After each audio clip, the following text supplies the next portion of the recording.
In Greenwich, Connecticut, a widowed interior designer was about to expose 4 years of systematic manipulation. What started as a simple family brunch took a shocking turn when they came face to face with documented evidence of betrayal. Eleanor Lambert wasn't your typical grieving widow. For nearly 2 decades, she had spent her life building relationships within one of Connecticut's most prominent families, known for her quiet strength and unwavering loyalty. When she encountered her sister-in-law Madison's latest attempt to undermine her mental stability, she had no idea she was walking into the perfect moment for revelation. Eleanor's calm presentation of hotel receipts and bank statements that would lead to the complete unraveling of Madison's carefully constructed facade. What began as another attempt to gaslight a vulnerable family member would become a masterclass in strategic justice. The Lambert family would never be the same after Eleanor's quiet but devastating revelation that Madison's own marriage was built on theft and adultery. Before we jump back in, tell us where you're tuning in from. And if this story touches you, make sure you're subscribed, because tomorrow I've saved something extra special for you. The silver serving spoon clinked against the crystal bowl as I ladled fresh fruit salad onto my plate, the sound echoing through the sudden silence that had fallen over the Carter Lambert estate's sunlit dining room. I'd been reaching for the strawberries when I noticed it, the way conversations seemed to pause when I approached, then resume in hushed tones after I'd moved on. "Eleanor, darling, you look tired." Madison's voice cut through the morning air like a blade wrapped in silk. My sister-in-law stood by the French doors leading to the terrace, her perfectly coiffed blonde hair catching the Connecticut spring. Light. At 45, she maintained the kind of effortless elegance that came from personal trainers, regular spa treatments, and a metabolism that had never known the comfort of stress eating. "Are you sleeping well?" The question hung in the air with the weight of performance. Around us, the family brunch continued its familiar choreography. Jacob, Madison's husband, buried behind the Wall Street Journal. Teenage cousins texting at the antique dining table. Barbara Lambert, our family matriarch, presiding from her throne-like chair at the head of the table, with the quiet authority of someone who'd spent 75 years perfecting the art of observation. "I'm fine, Madison. Thank you for asking." I kept my voice level, though something in her tone made my chest tighten. 4 years of widowhood had taught me to recognize the difference between genuine concern and social theater. "Of course you are." Madison's smile was porcelain perfect and just as cold. "It's just that you seem a little scattered lately. Don't you think, Barbara?" My mother-in-law's gray eyes flicked between us with the precision of a hawk evaluating prey. Barbara Lambert had been the unofficial queen of Fairfield County society for decades, and nothing happened in her orbit without her knowledge. "Eleanor has always been remarkably composed," she said carefully. But I caught the slight hesitation that hadn't been there in the past. That hesitation followed me through the rest of the morning like a persistent shadow. During coffee on the terrace, I found myself standing alone while conversations bloomed around me in careful clusters. When I joined my nephew David's animated discussion about his new job in finance, the energy shifted, became polite but distant. Even Grace, my 17-year-old stepdaughter, seemed unusually quiet, picking at her croissant with uncharacteristic distraction. It wasn't until we were loading the dishwasher together in Barbara's pristine kitchen that Grace finally spoke. "Ellie?" Her voice was small, uncertain in a way that reminded me of the 6-year-old who'd clung to my hand at her father's funeral. "Can I ask you something?"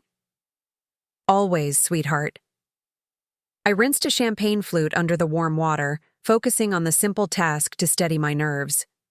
"Are you okay? I mean, really okay?" The question stopped me cold.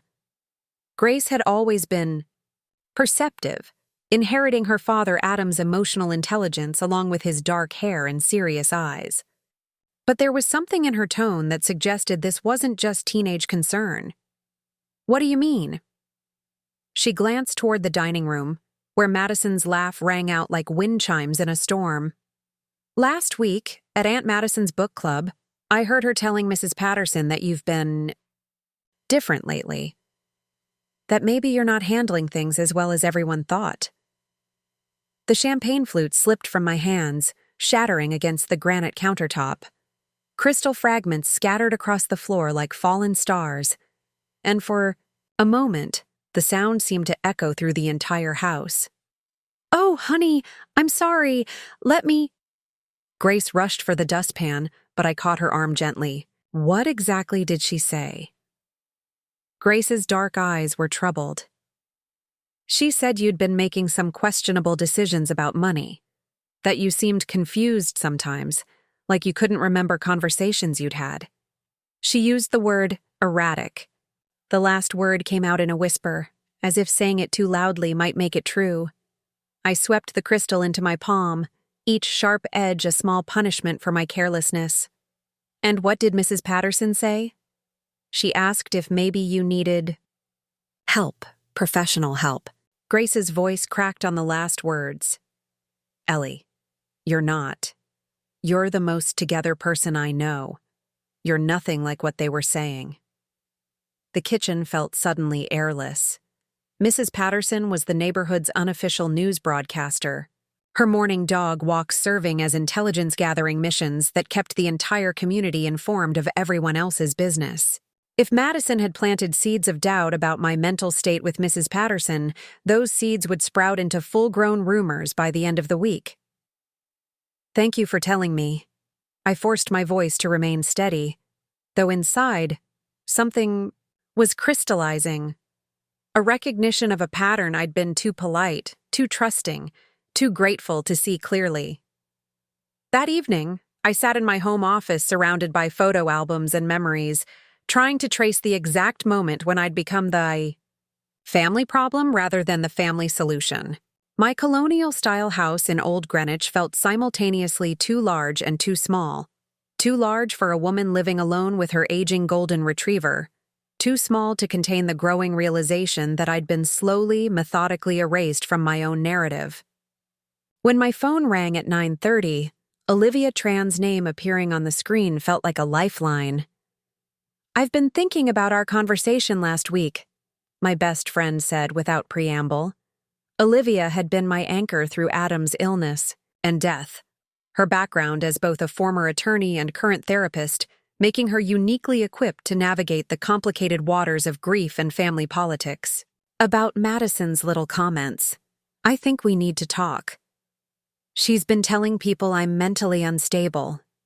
The silence on the other end stretched for a long moment. "How do you know?" I told her about Grace's revelation, about the brunch, dynamics, about the growing sense that I was being systematically discredited. As I spoke, I wandered through my house, past the wedding photos that still lined the hallway, past Adam's study that I'd left largely untouched, past the living room where Scout lay sleeping by the fireplace, his gray muzzle twitching with dreams. "This isn't new, Ellie," Olivia said when I finished. "I've been watching Madison chip away at you for years. Remember when she forgot to include you in the planning for Adam's memorial service? When she suggested you were too emotional to make decisions about the service? When she implied you might not understand the family business well enough to maintain your voting shares?" Each example hit like a physical blow. I'd rationalized every slight, every exclusion, every gentle suggestion that perhaps I should step back and let others handle things. After all, I was an outsider who'd married into the Lambert family, not born into it. After all, Madison was Jacob's wife, and Jacob was Adam's brother. And maintaining family harmony had always seemed more important than defending myself against what felt like paper cuts. Small wounds that barely registered individually, but had apparently been bleeding me slowly for years. "She's isolating you," Olivia continued, her therapist voice gentle but firm. "It's a classic pattern. Undermine your credibility, question your competence, make others doubt your version of events. Then when you finally react, you look like the unstable one." I sank into Adam's leather chair, breathing in the faint scent of his cologne that still lingered in the fabric. But why? What does she gain from making me look incompetent? Control. Influence. Maybe she's positioning herself as the responsible family member, the one who can make tough decisions when others can't.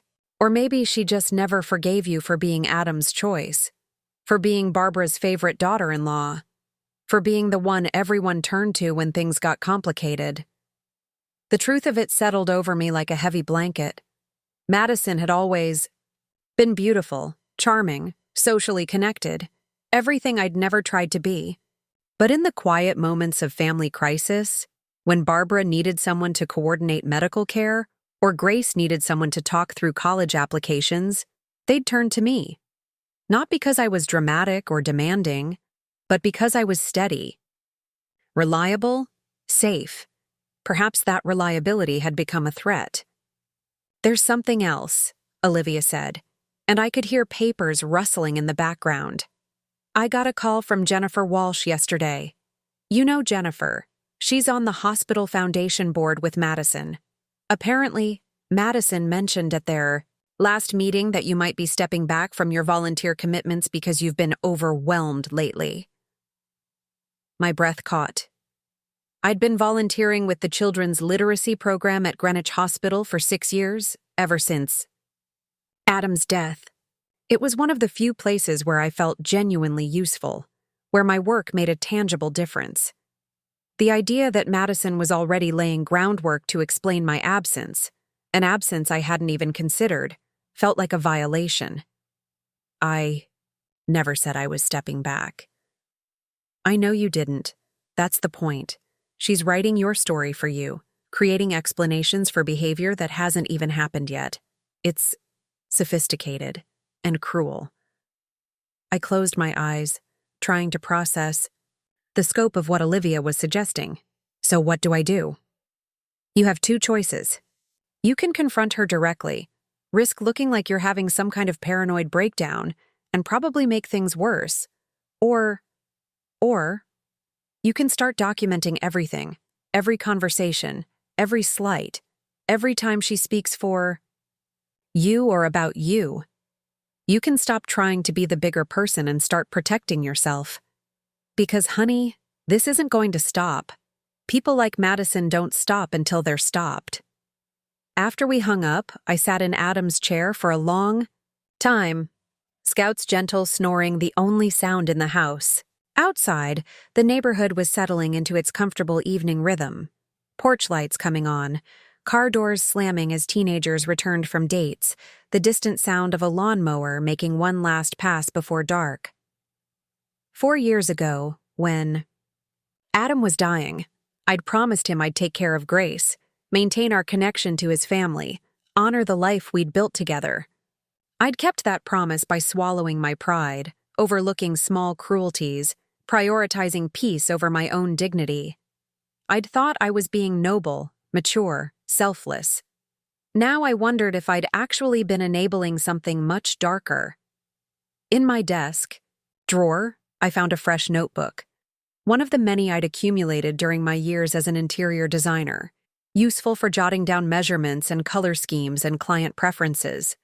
I opened it to the first page and wrote the date at the top. Then I began to document everything I could remember. From Ellie's journal. Entry was March 15th, 2024. I've been thinking about patterns tonight. The way you don't notice a crack in the foundation until the whole wall starts to bow. I'm going to try to write down the moments I should have paid attention to, the ones I dismissed as misunderstandings or my own oversensitivity. Olivia says documentation is power. I hope she's right. Where do I even start? The memory surfaced unbidden as I sat with my pen poised over the blank page. Madison's face at Adam's funeral reception, her expression carefully composed and practiced. Grief as she accepted condolences from our family friends. She'd positioned herself near the entrance to our living room, effectively becoming the first person mourners encountered when they arrived. I'd been too numb with grief to notice then, too grateful that someone was handling the social logistics of death. Eleanor is just devastated. I remembered her saying to Dr. Richardson, Adam's former colleague. I'm not sure she's really processing everything yet. We're all worried about her. At the time, I'd appreciated her concern. Now, writing it down 4 years later, I could see how she'd positioned herself as the family spokesperson, the reliable narrator of my emotional state. She'd been rewriting my story from the very beginning. November 2020, the business meeting. Madison suggested I might not be ready to make decisions about Lambert and Associates since I was still processing Adam's death. She recommended I take a leave of absence from the board until I felt more stable. Jacob nodded along.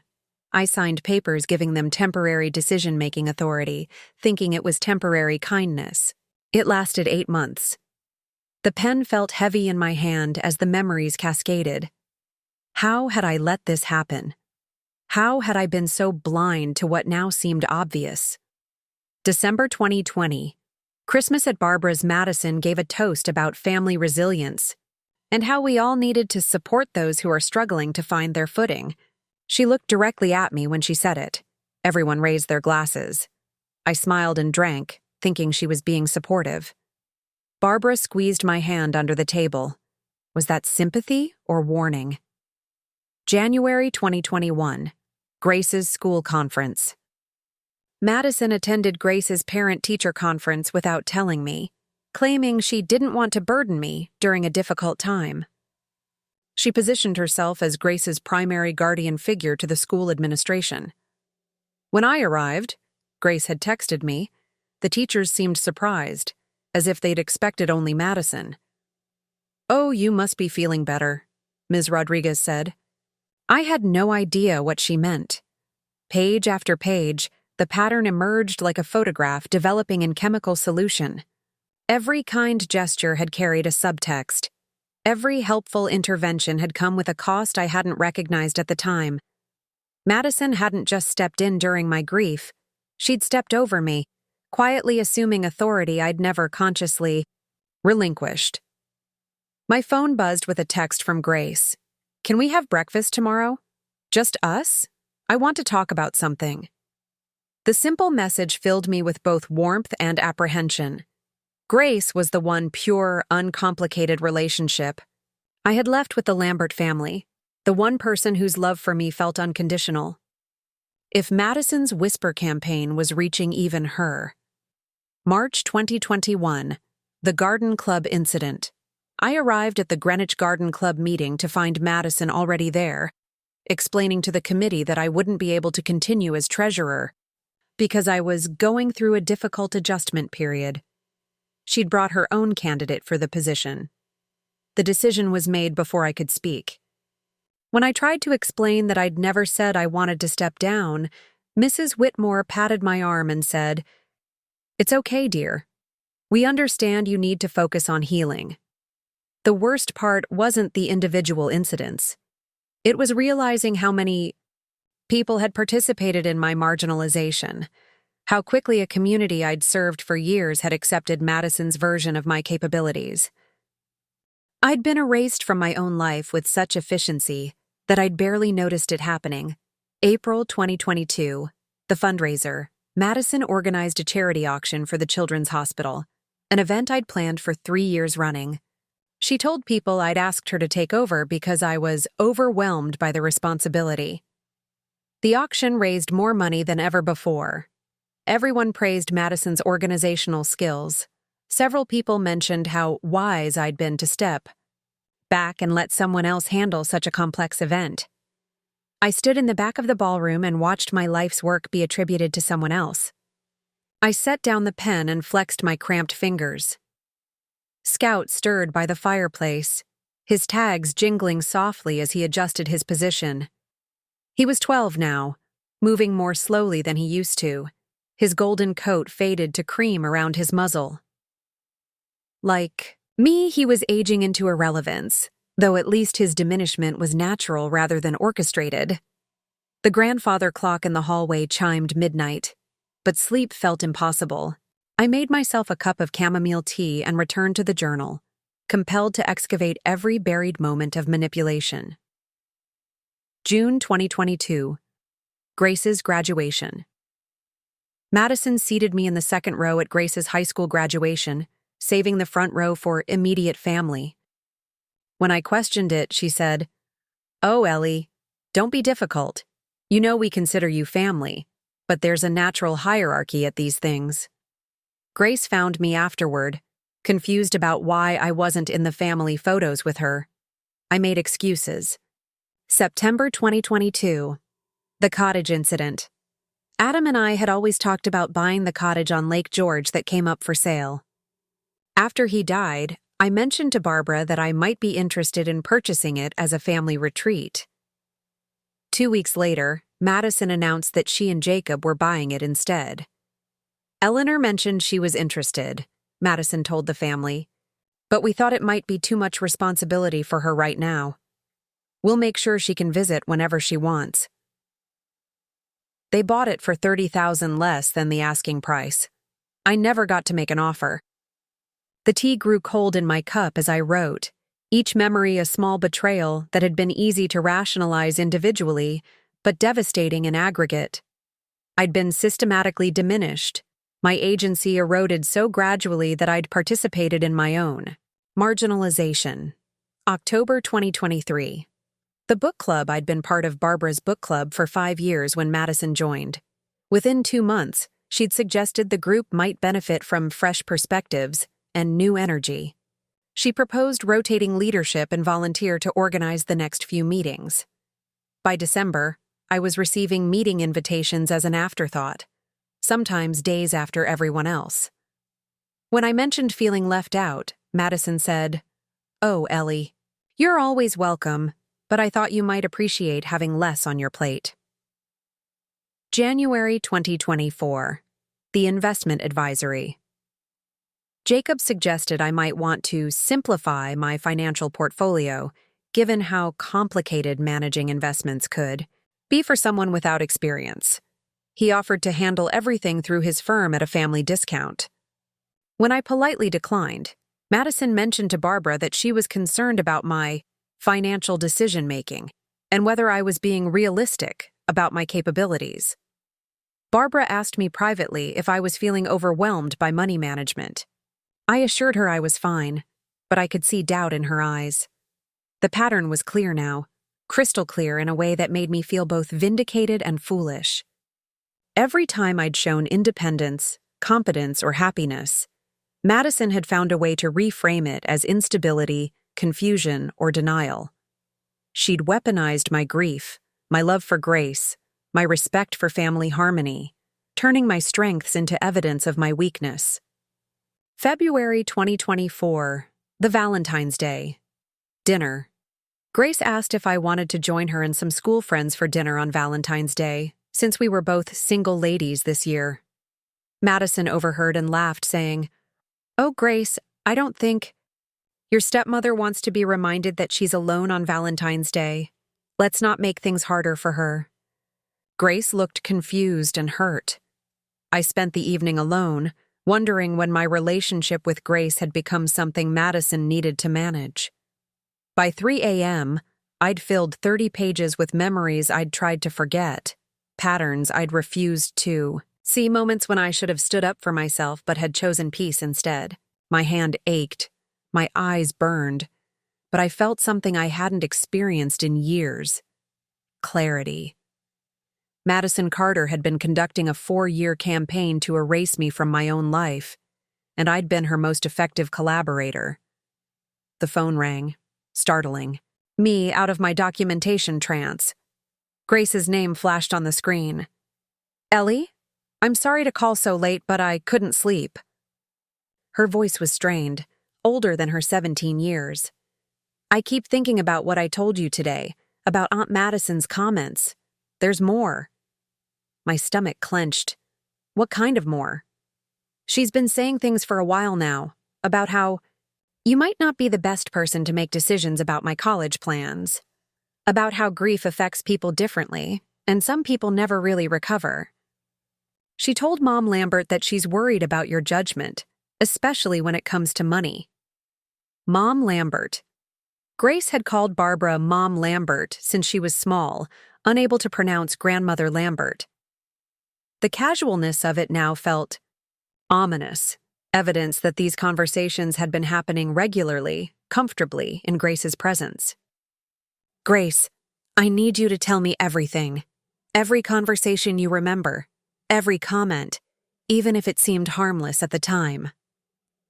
For the next hour, my stepdaughter methodically destroyed what remained of my illusions about Madison's intentions. The picture that emerged was of a woman who'd been systematically poisoning my relationships, questioning my competence, and positioning herself as my concerned caretaker while simultaneously undermining every aspect of my independence. The cruelest part was realizing that Grace had been watching it happen, had been confused and hurt by the growing distance between us, but hadn't understood what she was witnessing until now. "I'm sorry I didn't say anything sooner," Grace whispered, into the phone. "I thought maybe I was imagining things, or being too sensitive. Madison always made it sound like she was trying to help you. You have nothing to apologize for, sweetheart. Nothing at all." After Grace hung up, I sat in the pre-dawn darkness of my living room, surrounded by the life Adam and I had built together. The photos on the mantelpiece chronicled our years. Together, our wedding day, family vacations, quiet moments at home. In every image, I looked confident, capable, happy. The woman in those photos would never have tolerated what I'd endured for the past 4 years. It was time to find her again. Scout's collapse happened on a Tuesday morning in late March, swift and terrifying in the way that emergencies always are.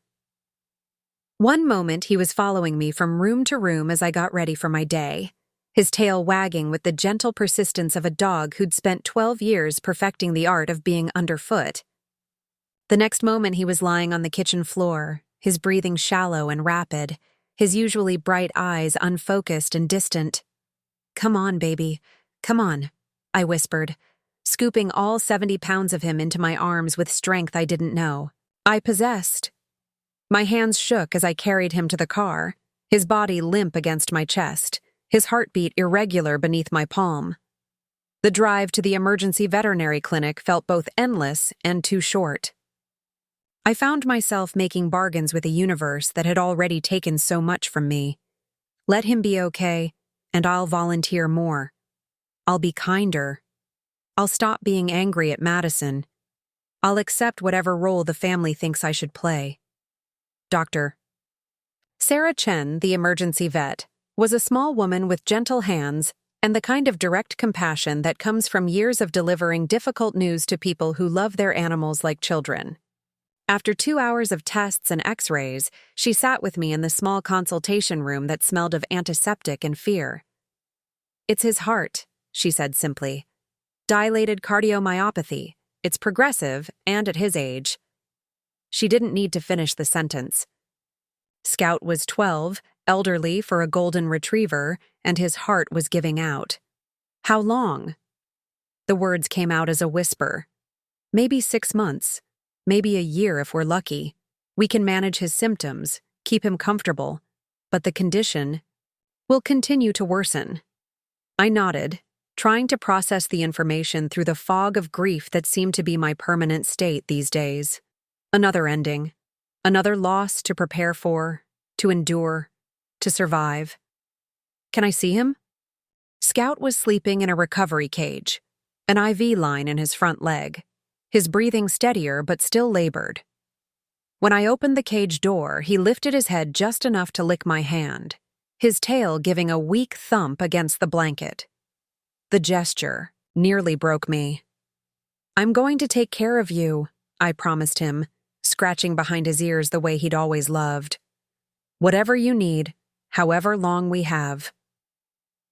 It was nearly 6 p.m. by the time I got Scout home and settled, his new medications organized on the kitchen counter, his bed moved to the living room where I could keep a closer eye on him. I'd turned my phone off during the crisis, unable to handle any distractions while my dog's life hung in the balance. When I finally checked my messages, I found 3 texts from Grace asking about dinner plans, 2 missed calls from Olivia, and nothing from anyone else in the Lambert family. Not one call, Not one text asking where I was, if I was okay, if I needed anything. I'd been part of this family for nearly 2 decades. I'd attended every birthday, every graduation, every holiday. I'd been present for every crisis, every celebration, every mundane Tuesday afternoon when someone needed help with children or car trouble or emotional support. And when my world was potentially falling apart, when I was facing the loss of my last living connection to my life with Adam, they hadn't even noticed I was gone. The realization hit harder than Scout's collapse had. At least his illness was natural, inevitable, honest. The family's indifference was something else entirely. I was heating up leftover soup when Grace called. "Ellie, I've been trying to reach you all day. I was worried when you didn't answer about dinner." The genuine concern in her voice was both balm and salt in the wound. At least one person had noticed my absence. "Scout collapsed this morning. I've been at the emergency vet all day." "Oh my God, is he okay? Where are you now? Do you need me to come over?" I found myself crying at the simple offer of support. "He's home now, but it's his heart. It's not good, Grace." "I'm coming over.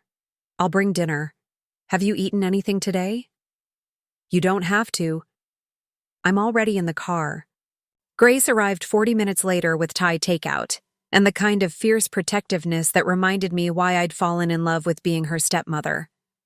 She sat on the floor next to Scout's bed, feeding him small pieces of chicken by hand while I ate pad Thai and tried to explain the veterinarian's prognosis. "He's been with you since before Dad died, hasn't he?" Grace's voice was soft, her hand gentle on Scout's head. "Your father gave him to me for my birthday our first year of marriage. Said every house needed a dog, especially a house with a new wife who might get lonely while he traveled for work." The memory felt both precious and painful. Scout was supposed to be temporary company. He ended up being family. We sat in comfortable silence for a while, both of us processing the reality that another chapter was ending.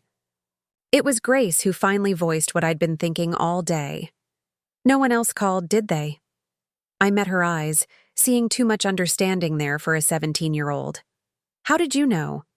"Because I told Aunt Madison at lunch yesterday that we had dinner plans tonight, and she said something about hoping you were having a good day since you'd been so fragile lately. When you didn't answer your phone, I thought maybe—" She trailed off, looking embarrassed. "You thought maybe I was having some kind of breakdown." I thought maybe she was right about you being unstable, and I felt terrible for thinking it. Grace's voice cracked. "But you're not unstable. You're dealing with a sick dog like any normal person would. And no one called to check on you because they don't really care, do they?"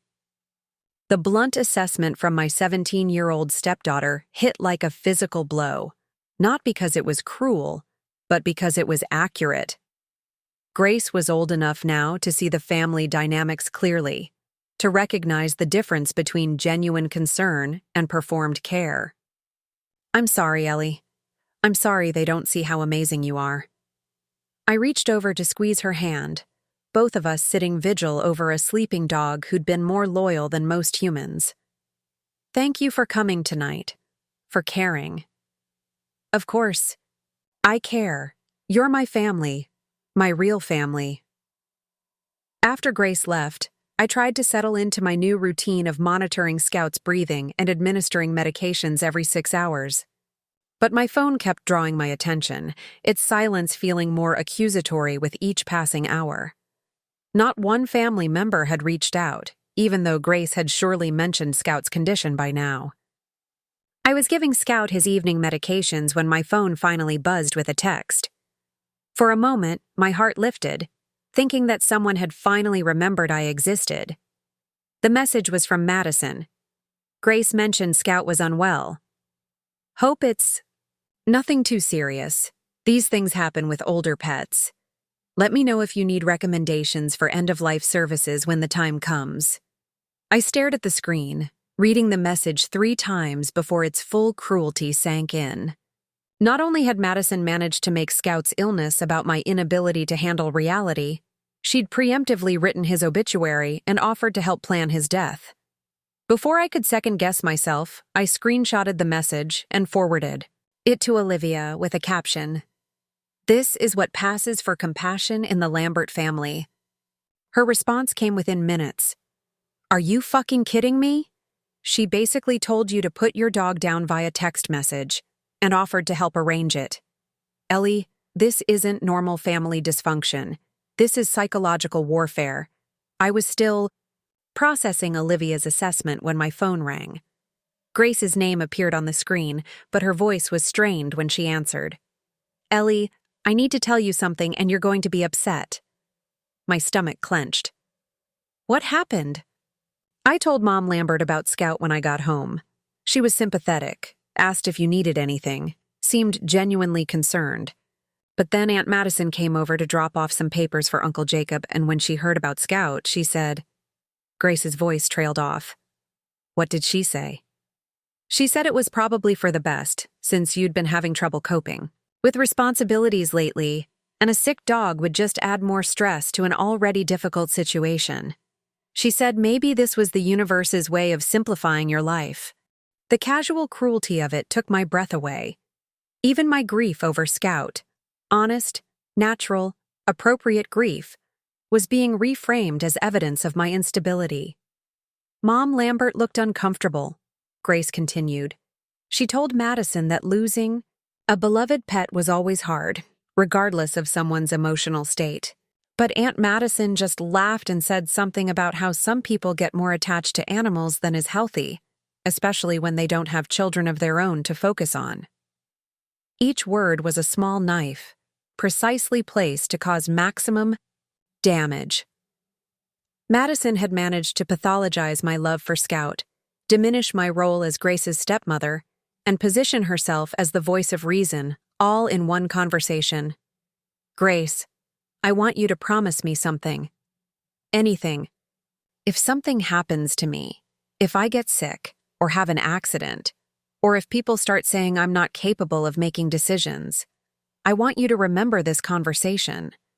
Remember that I was thinking clearly tonight, that I was taking good care of Scout, that I wasn't the unstable person Madison wants everyone to believe I am. Ellie, you're scaring me. Nothing's going to happen to you. Promise me." "I promise.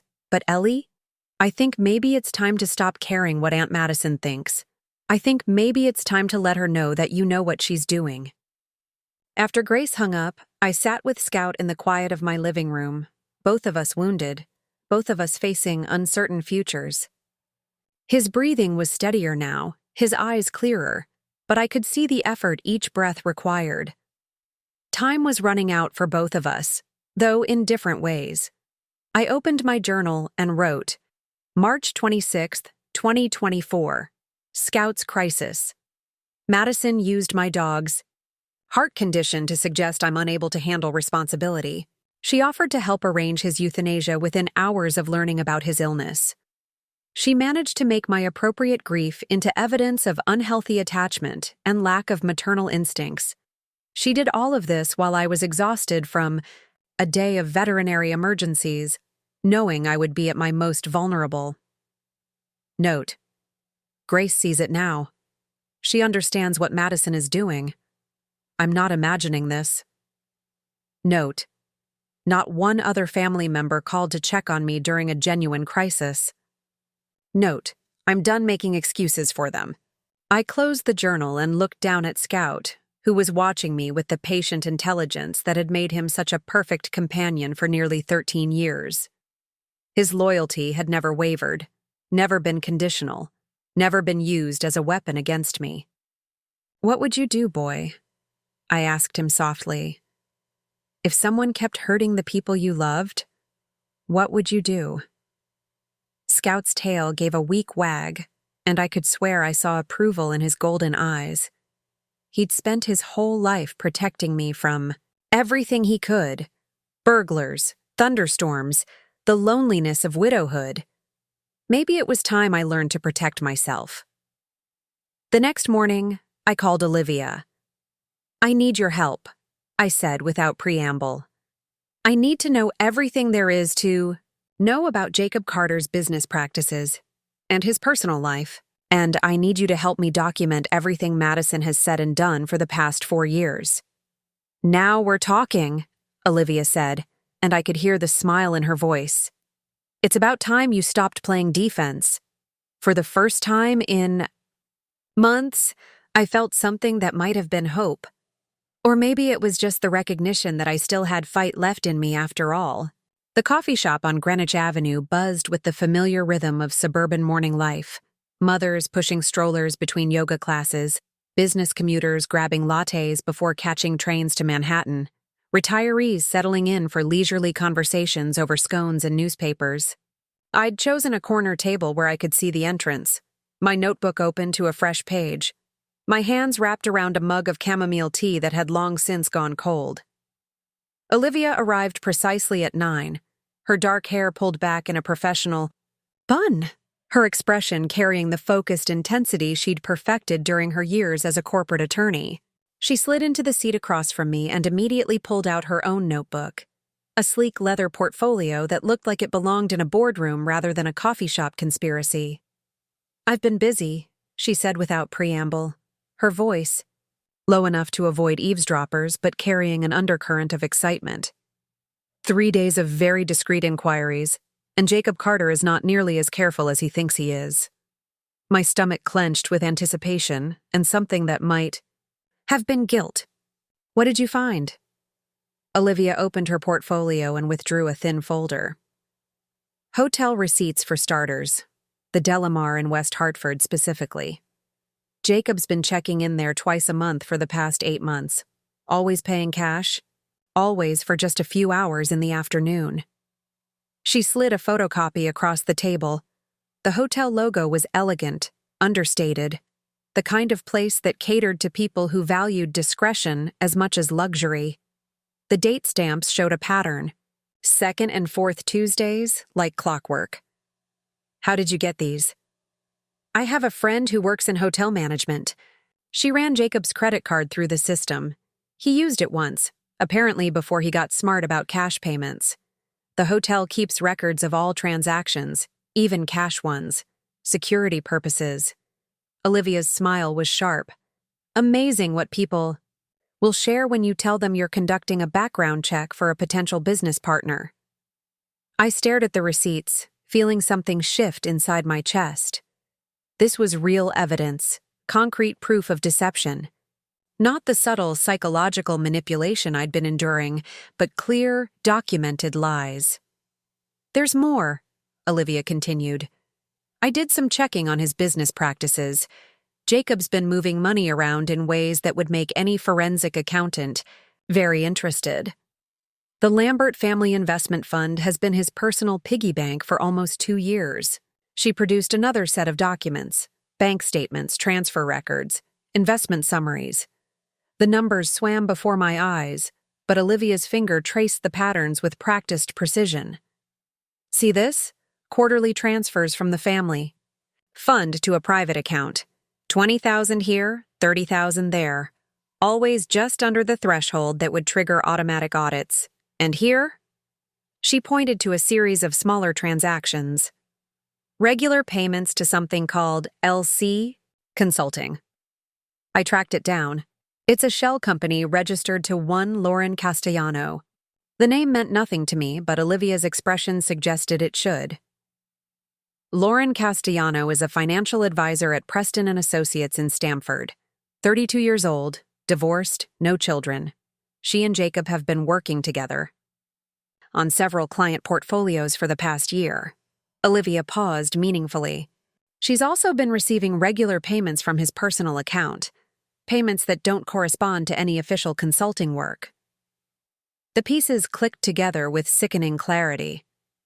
He's paying her. Or supporting her.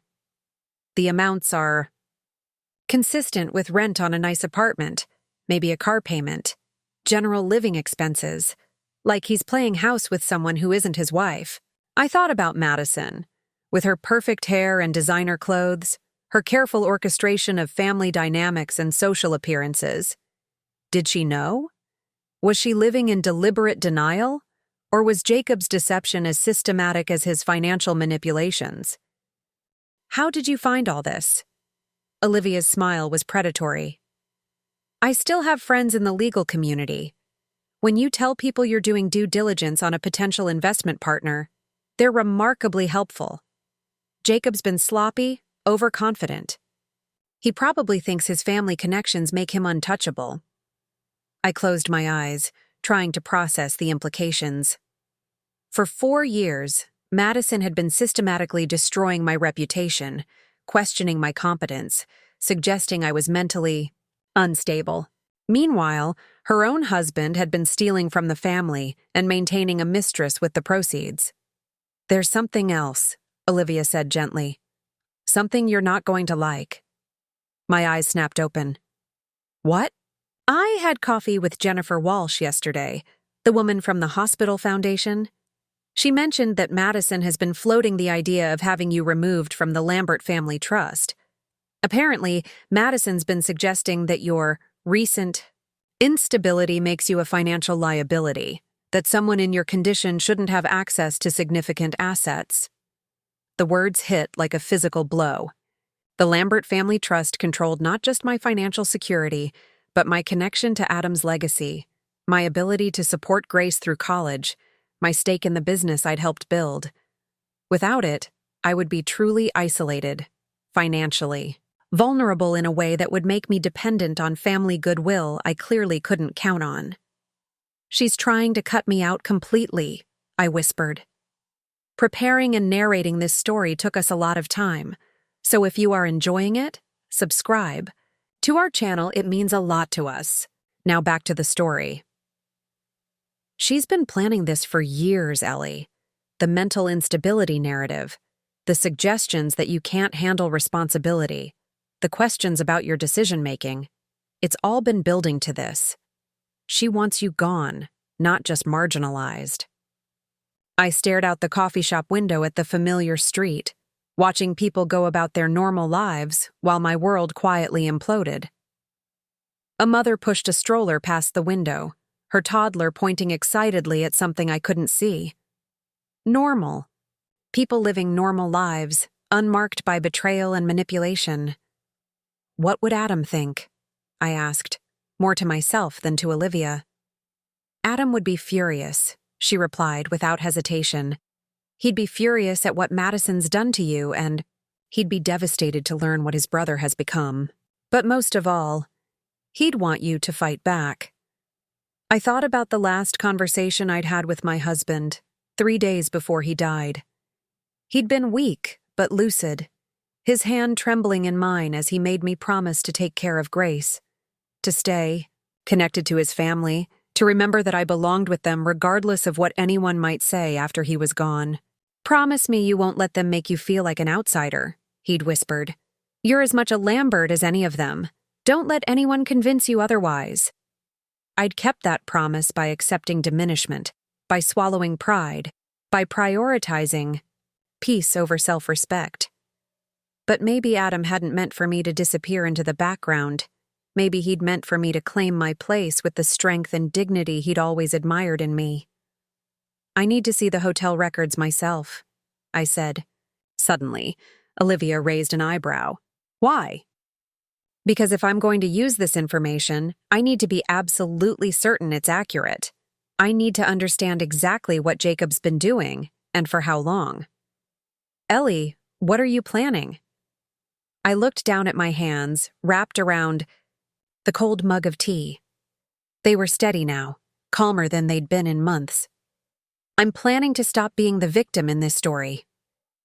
3 hours later, I sat in my car outside the Delamar Hotel, watching the lunch crowd come and go while I waited for Tuesday afternoon to arrive.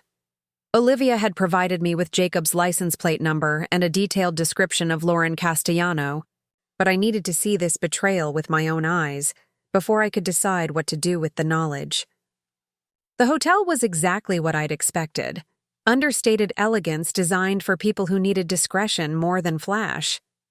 Valet parking, private entrances, the kind of place where affairs could flourish without witnesses. Jacob's BMW arrived. At 1:47 p.m., pulling up to the valet stand with the casual confidence of a regular customer. He looked exactly like himself, handsome in a soft, middle-aged way, dressed in the expensive casual clothes that marked him as successful but not ostentatious. Nothing about his demeanor suggested guilt or secrecy. He looked like a man arriving for a perfectly normal business meeting. Lauren Castellano arrived 12 minutes later in a silver Audi that was probably worth more than most people's annual salaries.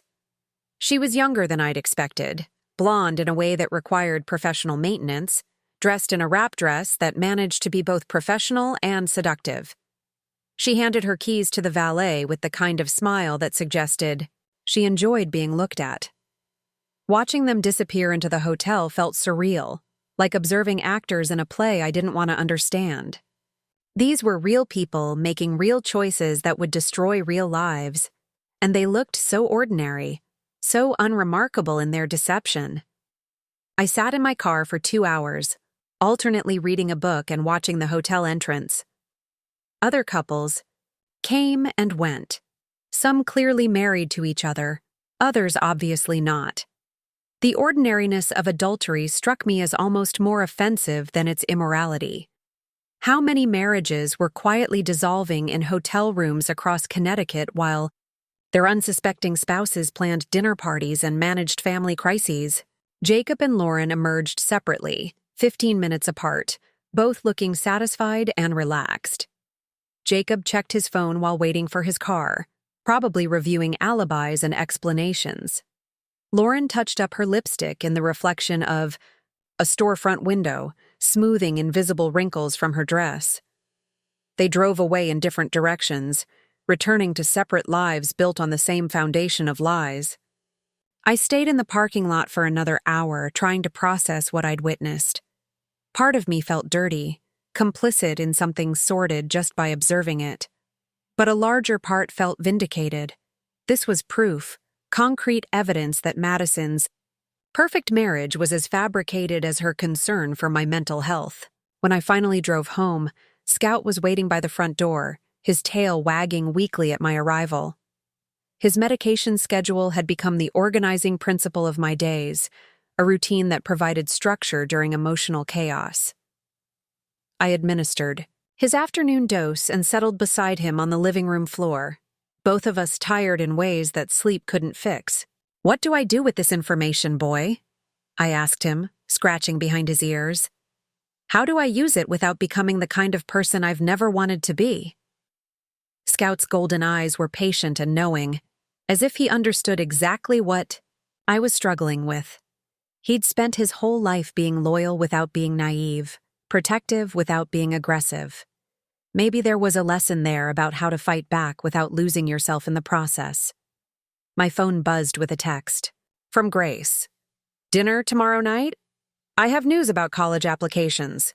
The simple message filled me with purpose. Grace was my priority, my connection to the future Adam and I had planned together.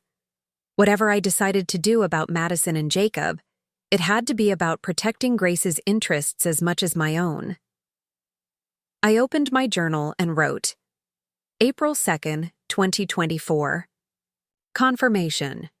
Jacob Carter is having an affair with Lauren Castellano. Regular meetings at the Delamar Hotel. Financial support disguised as consulting fees. Pattern established for at least 8 months. Madison either doesn't know or is choosing not to know.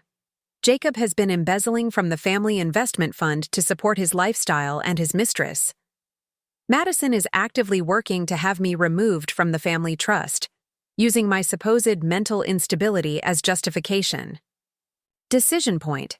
Do I confront them privately, go public with evidence, or use this information as leverage to protect myself and Grace? Note, whatever I decide, it has to be about justice, not revenge. There's a difference. I closed the journal and looked around my living room, at the photos of Adam and Grace, at the books I'd collected over years of quiet evenings, at Scout sleeping peacefully in his bed. This was my life, my home, my family. I'd built it with love and maintained it with integrity. Madison and Jacob had built their lives on lies and manipulation. It was time to let the truth have its due. The next morning, I called Olivia. "I want to hire a private investigator," I said. "Someone who can document everything, the affair, the financial irregularities, the hotel meetings. I want evidence that would hold up in court." "Are you sure about this, Ellie?" "Once you start down this road, there's no going back." I thought about Grace, about the college applications she wanted to discuss, about the future she deserved to have without the weight of family secrets and financial instability. "I'm sure," I said. "Madison wants to play games with truth and reputation. Let's see how she handles some real truth for a change." Barbara Lambert's 75th birthday party was scheduled to be a small family affair. Intimate dinner at the country club, followed by champagne and birthday cake in the club's private dining room. The kind of elegant, understated celebration that had been the Lambert family's signature for decades. I'd been attending these gatherings for almost 20 years, first as Adam's wife, then as his widow, always secure in my place at the family table. This year felt different from the moment I walked into the Fairfield Country Club's oak-paneled foyer. The hostess, a woman I'd known casually for years, smiled with the particular kind of wariness reserved for people whose social standing had become uncertain. "Eleanor, how lovely to see you," she said, though her eyes didn't quite meet mine. "The Lambert party is in the Charleston room. I believe you know the way." The qualifier stung more than it should have. Of course I knew the way. I'd been here for countless family celebrations, charity events, quiet dinners with Adam during happier times. But something in her tone suggested that my familiarity with the club could no longer be taken for granted. I found the Lambert family gathered around the bar, champagne glasses catching the late afternoon light streaming through the tall windows. Barbara stood at the center of the group, resplendent in royal blue silk, accepting birthday wishes with the gracious authority of someone who'd spent 3/4 of a century perfecting the art of social command. Grace spotted me first, her face lighting up with genuine pleasure. She was wearing a cream-colored dress I'd helped her pick out for graduation last year, her dark hair pulled back to show off the pearl earrings that had been my birthday gift to her. At 17, she was developing the kind of elegant beauty that would serve her well in whatever life she chose to build. "Ellie!" She crossed the room quickly, enveloping me in a hug that felt both welcoming and protective. "I was worried you might not come." The comment was innocent enough, but it carried implications that made my chest tighten. When had my attendance at family events become uncertain? When had Grace started worrying that I might withdraw from the family entirely? "Of course I came," I said, squeezing her hand. "I wouldn't miss Barbara's birthday." Over Grace's shoulder, I could see Madison holding court near the windows, her blonde hair perfectly styled, her black cocktail dress both sophisticated and subtly provocative. She was telling some story that had Jacob and 2 of his cousins laughing, her hands moving expressively as she spoke. The picture of a woman completely comfortable in her social element, utterly confident in her place within the family hierarchy. She looked up as Grace and I approached, her smile sliding into place with practiced ease. "Eleanor, what a surprise," she said, as if my presence were both unexpected and mildly concerning. "I wasn't sure you'd feel up to joining us tonight." The comment was delivered with Madison's signature style, just concerned enough to seem caring, just pointed enough to suggest I was somehow fragile or unpredictable. Several family members turned to look at me, their expressions carrying various degrees of curiosity and sympathy. "I'm feeling perfectly well, thank you," I replied, evenly. "Looking forward to celebrating Barbara's milestone birthday." "Of course, of course." Madison's laugh was bright and slightly forced. "It's just that Grace mentioned you've been under some stress lately, with Scout's illness and everything. We want to make sure you're taking care of yourself." There. It was. The subtle pivot that turned my dog's heart condition into evidence of my inability to cope with normal life challenges. Around us, the family nodded with the kind of understanding usually reserved for people dealing with serious mental health crises. Scout is managing his condition very well, I said carefully. We're both adapting to the new routine. That's wonderful to hear, Madison said, though her tone suggested she found my adaptation questionable rather than admirable. It's so important to maintain perspective about these things. Sometimes people can become overly attached to pets, especially when they're dealing with other losses. The room had gone subtly quiet, conversations pausing as family members tuned in to what felt like a significant exchange. I could feel their attention like a weight, their assessment of my stability hanging in the air between Madison's words and my response. This was the moment I'd been preparing for, the public test of my competence and composure. For 4 years, I'd failed these tests by trying to prove my normalcy through excessive accommodation. Tonight, I had different plans. You're absolutely right about attachment, I said, my voice carrying clearly across the room. It's fascinating how people can become attached to things that aren't authentic.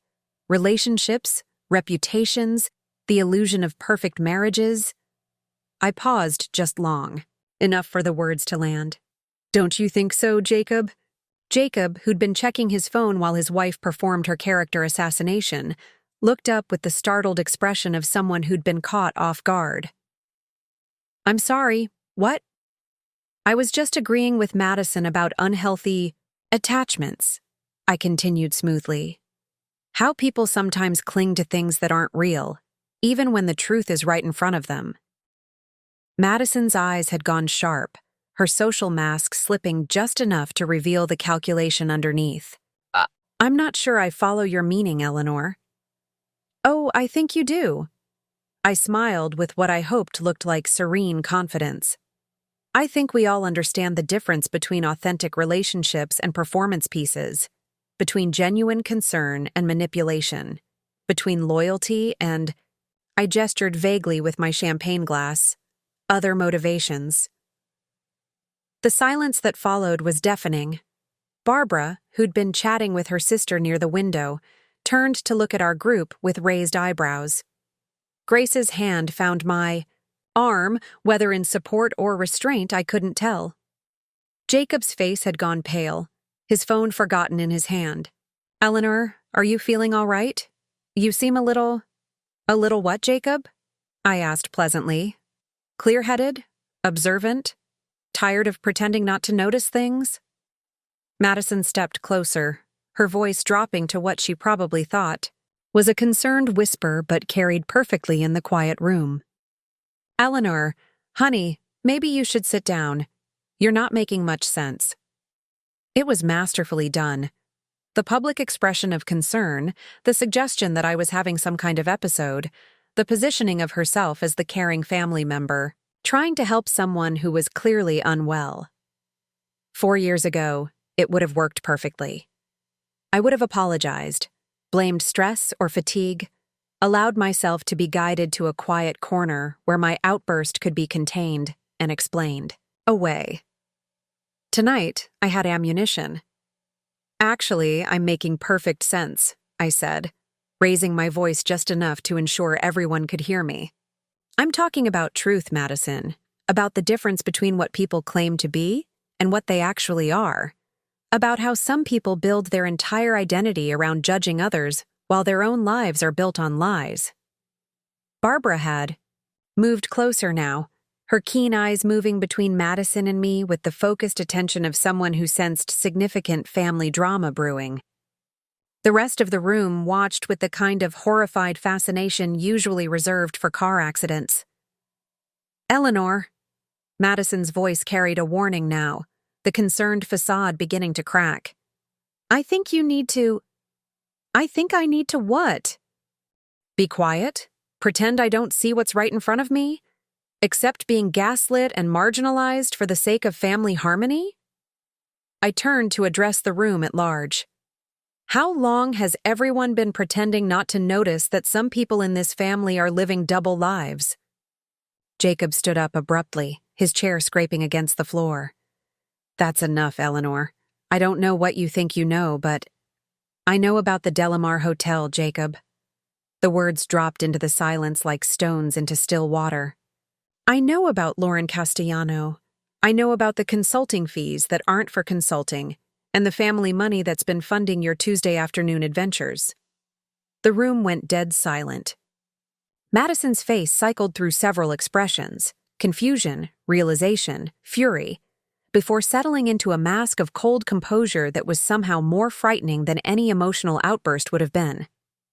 I have absolutely no idea what you're talking about, Jacob said, but his voice lacked conviction. Room 412, second and fourth Tuesdays, cash payments to avoid paper trails. I kept my tone conversational, almost friendly. Lauren drives the silver Audi. You prefer the valet parking. You've been remarkably consistent for the past 8 months. Barbara's champagne glass hit the side table with a sharp clink. Jacob. Explain. Now.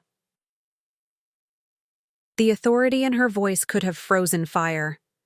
This was the woman who'd built a family dynasty through 3 decades of social leadership and charitable work, who'd navigated her husband's business crises and her son's death with unwavering dignity. When Barbara Lambert demanded explanations, even grown men provided them.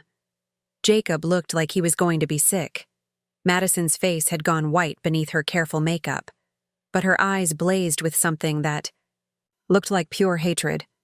"This is ridiculous," Madison said, her voice tight with control. "Eleanor is obviously having some kind of breakdown. She's been unstable for months, making up stories, becoming paranoid." "The bank records aren't paranoid fantasies, Madison." I reached into my purse and withdrew a manila envelope. "The hotel receipts aren't delusions. The investment fund transfers aren't symptoms of mental illness." I held up the envelope without opening it, letting its existence speak for itself. The question isn't whether Jacob's been having an affair and stealing from the family trust. The question is whether you knew about it. Madison's composure finally cracked. "You fucking bitch," she hissed, loud enough for everyone to hear. "You pathetic, jealous—" "Madison." Barbara's voice cut through the outburst like a sword. "That's quite enough!" The room held its breath. In 75 years of life, I'd never heard Barbara Lambert raise her voice or lose control in public.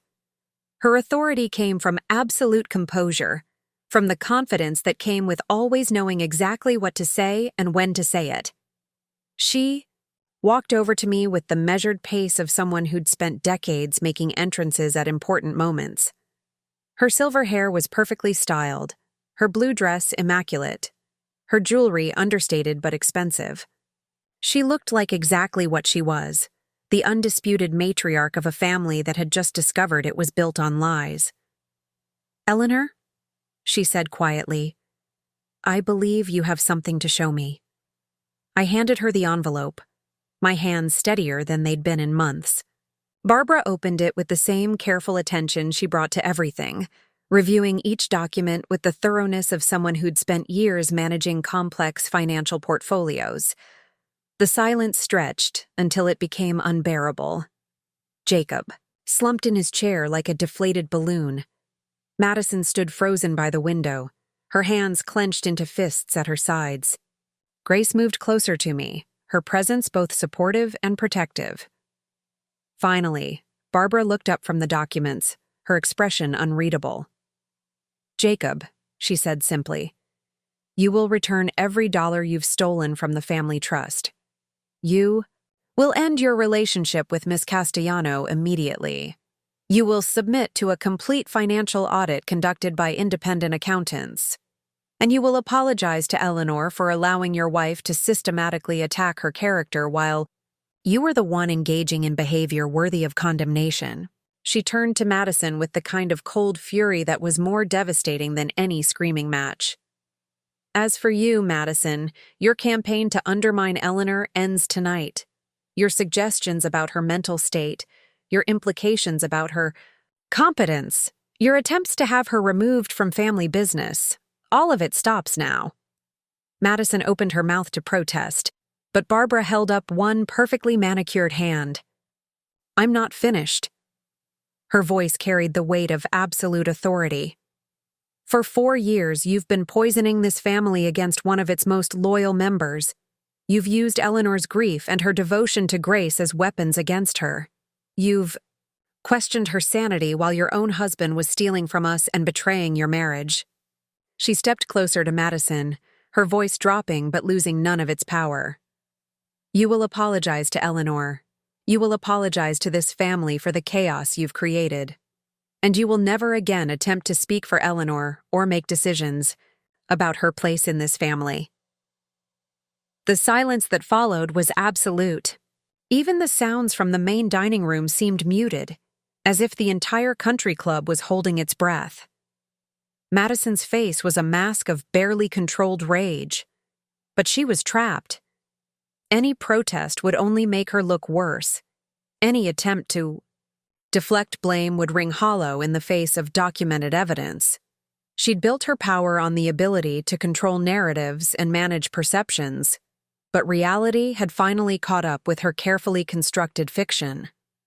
"I'm sorry," she said finally, the words forced out through gritted teeth. "I'm sorry for any misunderstandings." "Apologies are meaningless without accountability," Barbara replied. "This family will be having some very serious conversations about trust, honesty, and consequences. Tonight, however, is my birthday, and I intend to enjoy it." She turned back to me with something that might have been approval.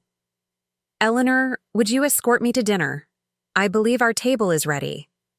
As we walked toward the dining room, Barbara slipped her arm through mine with the kind of public gesture that left no doubt about my standing in the family hierarchy.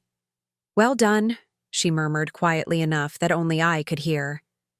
"It's about time someone in this family remembered how to fight back with dignity."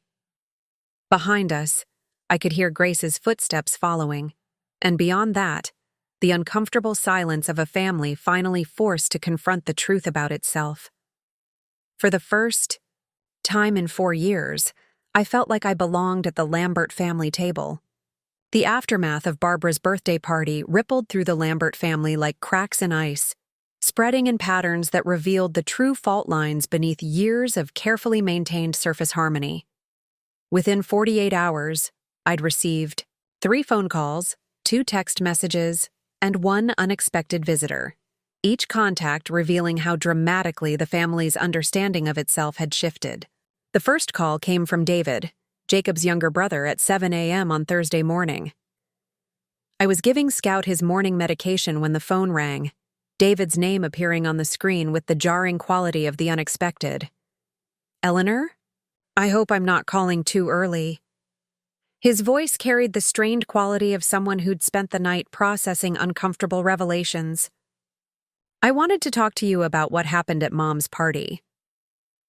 I settled into the kitchen chair, Scout at my feet, his breathing steady but labored in the way that had become our new normal. "What about it, David?" "I owe you an apology. We all do." The words came out in a rush, as if he'd been rehearsing them.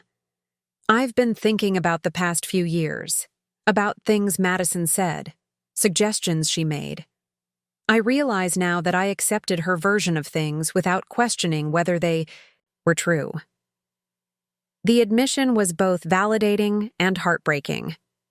David had always been the most diplomatic of Adam's brothers, the one who avoided conflict and sought middle ground in family disputes. If Madison's campaign had reached him, it had been thorough indeed. "What kinds of things?" I asked, though I wasn't sure I wanted to hear the answer. "She suggested you might be struggling with depression, that your judgment might be compromised by grief. She questioned whether you should be involved in major financial decisions, whether it was healthy for Grace to spend so much time with you when you were processing trauma." He paused, and I could hear him taking a deep breath. "She made it sound like caring for you, like protecting you from stress and responsibility." Each revelation felt like another small betrayal.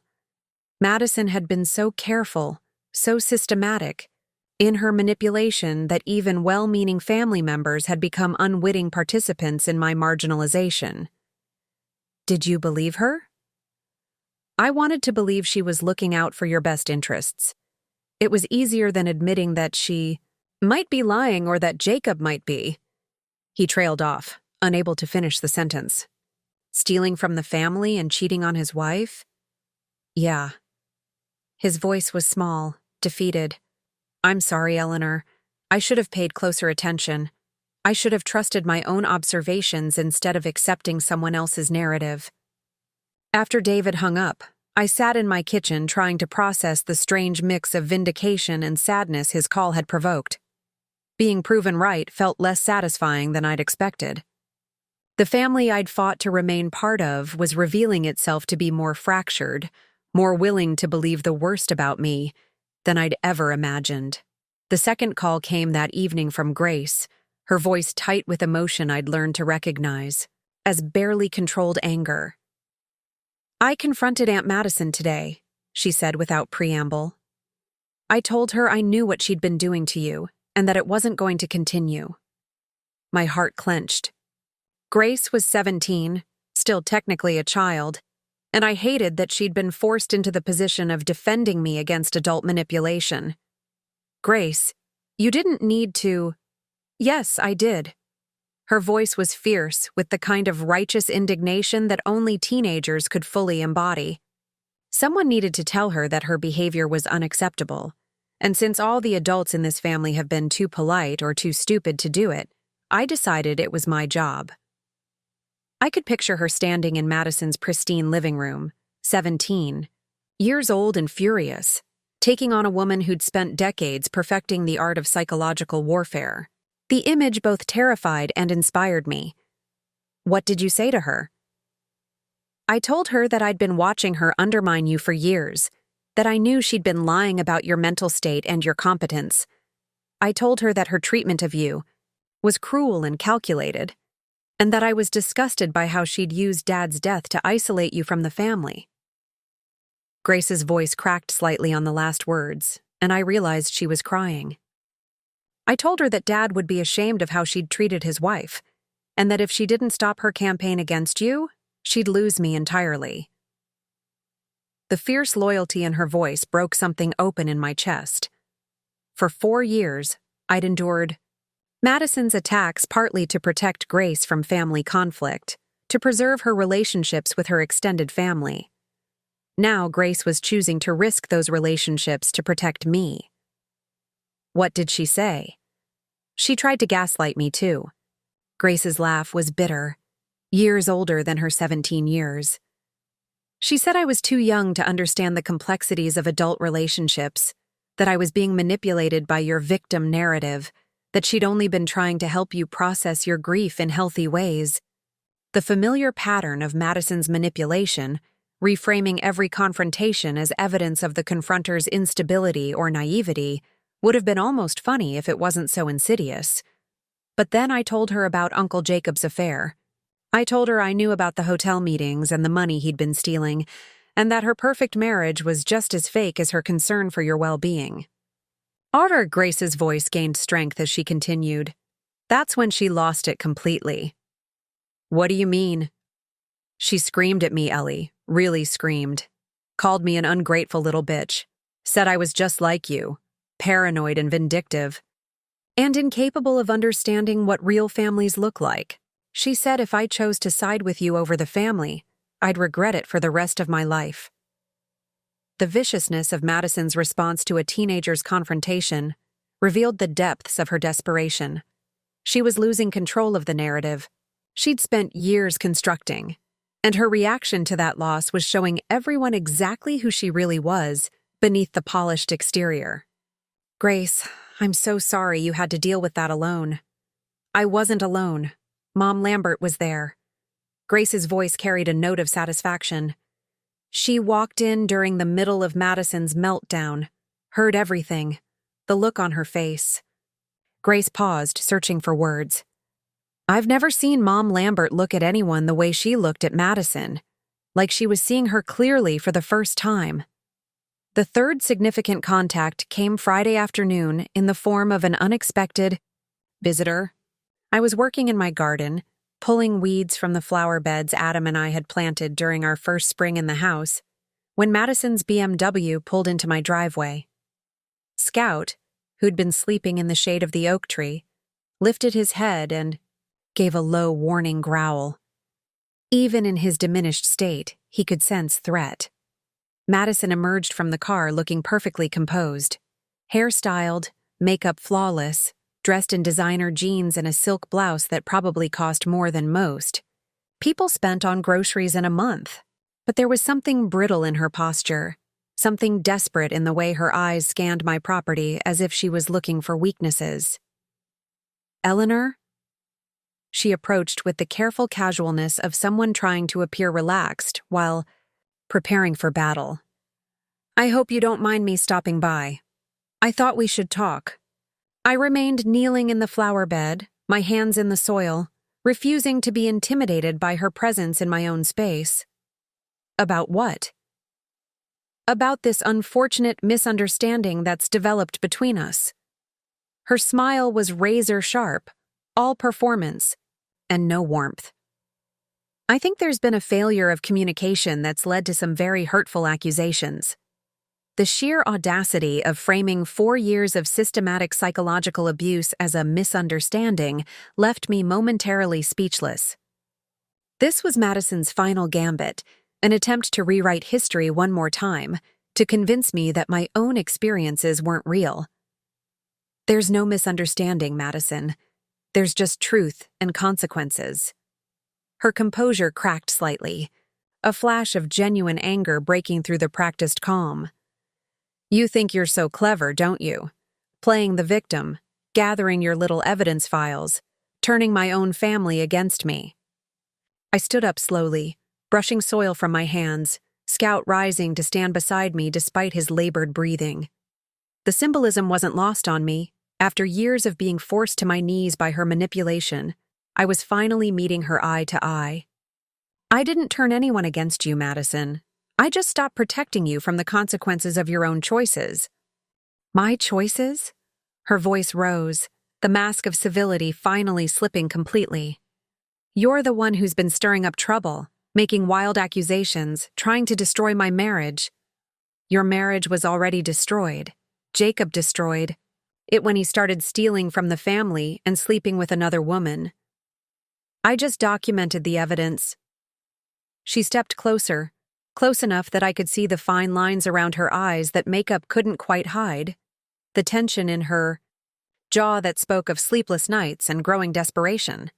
"You vindictive bitch," she hissed, her voice low and venomous. "You've been planning this for years, haven't you? Waiting for your chance to destroy everything I've built." The accusation was so divorced from reality that I almost laughed. "What? You've built? A reputation based on lies and manipulation? A marriage sustained by willful blindness? A social position that requires destroying other people to maintain?" "I built a family," she snapped. "I held this family together while you wallowed in your grief and made everyone uncomfortable with your neediness. I managed relationships, smoothed over conflicts, made sure everything ran smoothly while you played the tragic widow." The words were designed to wound, to make me doubt myself one final time. 4 years ago, they might have worked. Now they just revealed the depths of her delusion. "You didn't hold the family together, Madison. You held yourself at the center of it by making everyone else feel unstable and unreliable by comparison. You created conflicts to resolve, problems to solve, crises to manage. You made yourself indispensable by making everyone else feel dispensable." Her face had gone white with rage, her carefully maintained composure completely abandoned. "You don't know what you're talking about. You don't understand what it takes to manage a family like this, to keep everyone's best interests in mind." "Whose best interests were you keeping in mind when you tried to have me removed from the family trust? When you suggested I was mentally unfit to make decisions about Grace's education? When you told people I was financially irresponsible while your own husband was embezzling from the family? Each question hit like a physical blow, and I could see Madison realizing that her carefully constructed narrative was crumbling beyond repair. The evidence was too clear, the hypocrisy too obvious, the damage to her credibility too complete. "You can't prove any of those things," she said, but her voice lacked conviction. "I can prove all of them. I have documentation, witnesses, bank records. I have 4 years' worth of emails, text messages, and witness statements about your systematic campaign to undermine my reputation and isolate me from the family." I paused, letting the weight of that truth settle between us. The question isn't whether I can prove what you've done. The question is what happens next. Madison's eyes narrowed, some of her strategic thinking returning despite her emotional state. "What do you want?" The question hung in the air between us, loaded with the implication that this had all been some elaborate negotiation, that I had orchestrated this revelation for personal gain rather than simple justice.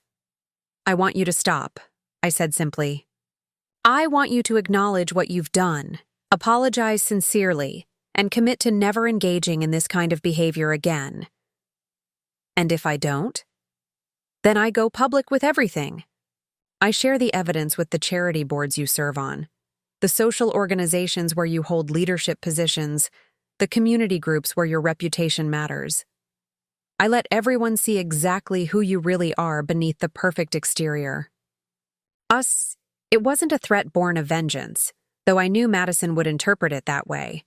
It was a promise of consequences, a recognition that some behavior was so destructive it couldn't be allowed to continue unchallenged. Madison stared at me for a long moment, her mind clearly racing through options and alternatives. I could see her calculating odds, weighing risks, trying to find an angle that would let her maintain some degree of control over the situation. "You're making a mistake," she said finally, her voice cold and controlled again. "This family doesn't respond well to ultimatums. Push too hard, and you'll find yourself more isolated than ever. I've been isolated for 4 years, Madison. The difference is now it's by choice rather than manipulation." She turned and walked back toward her car, her movements sharp with barely contained fury. But at the car door, she paused and looked back at me. "This isn't over, Eleanor." "Yes," I said quietly, "it is." After she drove away, I stood in my garden for a long time, Scout leaning against my legs in the companionable silence that had sustained us through the worst periods of grief and isolation. The afternoon sun was warm on my face, the smell of earth and growing things familiar and comforting. For the first time in 4 years, I felt like I was standing on solid ground. That evening, Barbara called. "Eleanor, I'd like you to come to dinner Sunday evening. Just family, the people who matter." Her voice carried a warmth I hadn't heard in years. "There are some things we need to discuss, some changes that need to be made." What kind of changes? The kind that should have been made years ago. The kind that recognize who you really are to this family, rather than who someone else wanted us to believe you were. After we hung up, I sat with Scout in the living room, both of us tired but somehow lighter than we'd been in months. Outside, the neighborhood was settling into its evening rhythm, porch lights coming on, families gathering for dinner, the ordinary magic of people living ordinary lives. I thought about Adam, about the promises I'd made to him, and the ways I'd kept them by nearly losing myself. I thought about Grace, fierce and loyal and brave enough to confront an adult who'd spent years perfecting the art of manipulation. I thought about Barbara, finally seeing clearly enough to act on what she'd probably known all along. Most of all, I thought about truth, how it could be buried but not destroyed, how it could be delayed but not defeated, how it could transform everything once people finally had the courage to face it. Scout's breathing was steady beside me, each breath a small victory over the condition that was slowly taking him from me. Like me, he was fighting a battle he couldn't ultimately win, but unlike me, he'd never stopped being exactly who he was, meant to be. Maybe there was a lesson in that. Maybe the victory wasn't in avoiding loss or pain or ending, but in remaining authentic through all of it, in refusing to be diminished by other people's fear or manipulation or need for control. I opened my journal and wrote, April 5th, 2024. The confrontation. Madison came here today to try one final manipulation. She wanted me to accept her version of events, to agree that this was all a misunderstanding that could be resolved quietly. When I refused, she showed her true self, angry, desperate, vindictive. She's lost control of the narrative she spent 4 years constructing. The family is seeing her clearly now, and she can't manipulate her way back to credibility. Grace has chosen to stand with me, even at the cost of family relationships. Barbara is making changes. The truth is finally stronger than the lies. Note: this feels like an ending, but also like a beginning. I'm not the same person who let herself be slowly erased over 4 years of careful manipulation. I remember who I used to be, and I like her better than the woman I became when I tried to keep peace at any price. Tomorrow I call Grace about college applications. Tomorrow I take Scout for a gentle walk in the park. Tomorrow I start building the life I want, instead of accepting the one other people think I deserve. I closed the journal and looked around my living room, at the photos that told the story of a life lived with love and intention, at the books that had sustained me through the darkest periods, at Scout sleeping peacefully in the spot where he'd spent the best years of his life. This was my home, my sanctuary, my evidence that some things could be built to last even when everything else was falling apart. For the first time in 4 years, I was home in my own life.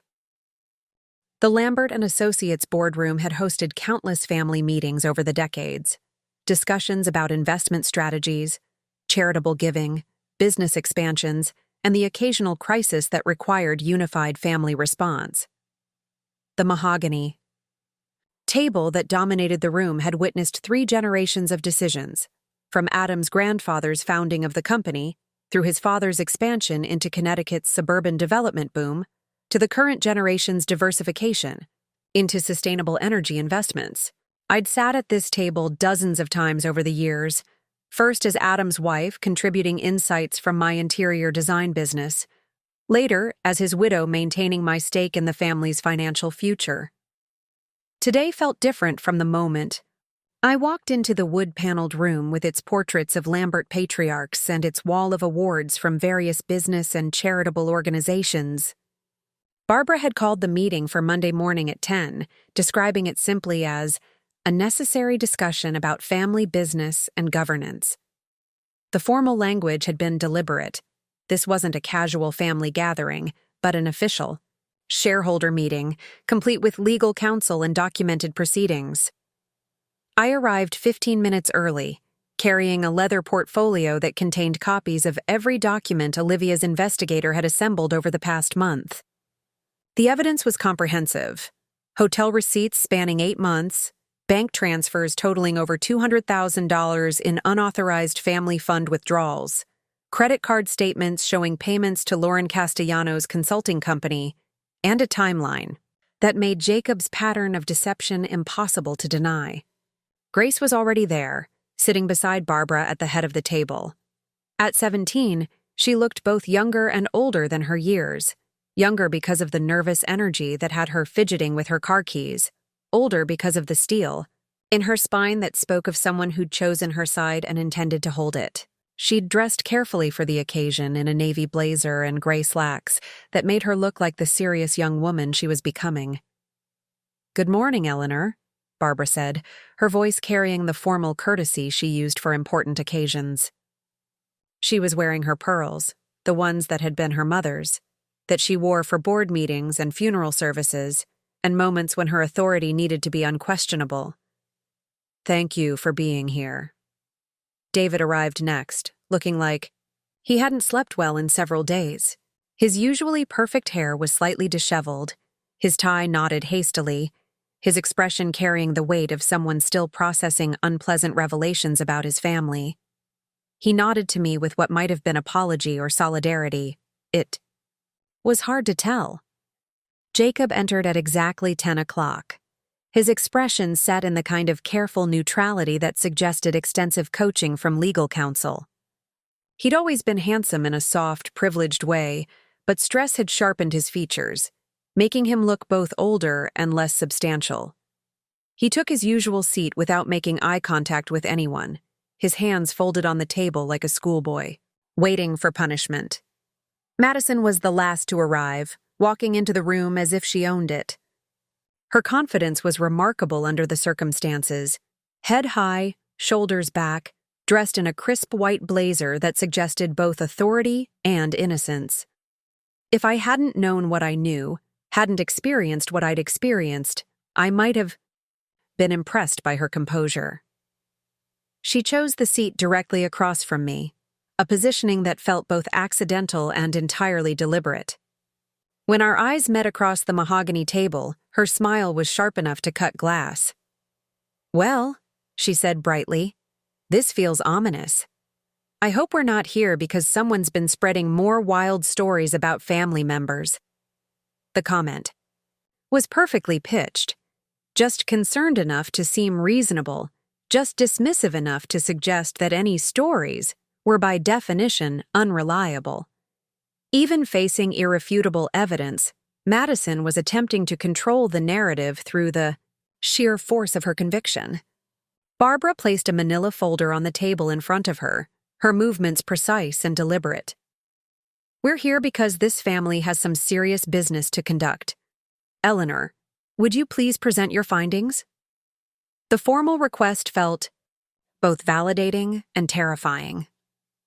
For 4 years, I'd been treated as someone whose perceptions couldn't be trusted, whose version of events was suspect by definition. Now I was being asked to speak with authority, to present evidence, to reclaim my voice in front of the people who'd allowed it to be silenced. I opened my portfolio and withdrew the first set of documents. Over the past month, I've been investigating financial irregularities in the Lambert family investment fund and questionable personal conduct by certain family members.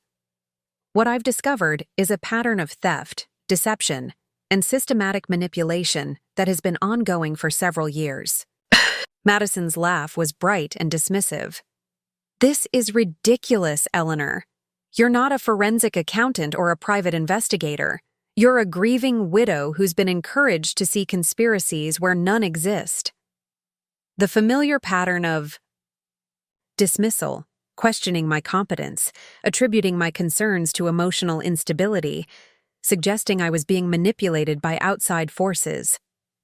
For 4 years, it had worked perfectly. Today, I had documentation.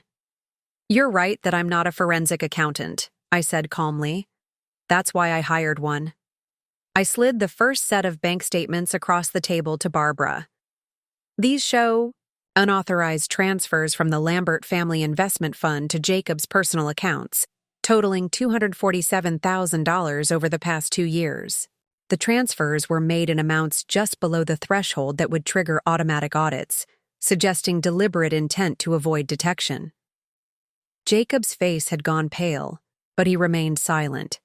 Madison's expression flickered, just for a moment, before settling back into confident dismissal.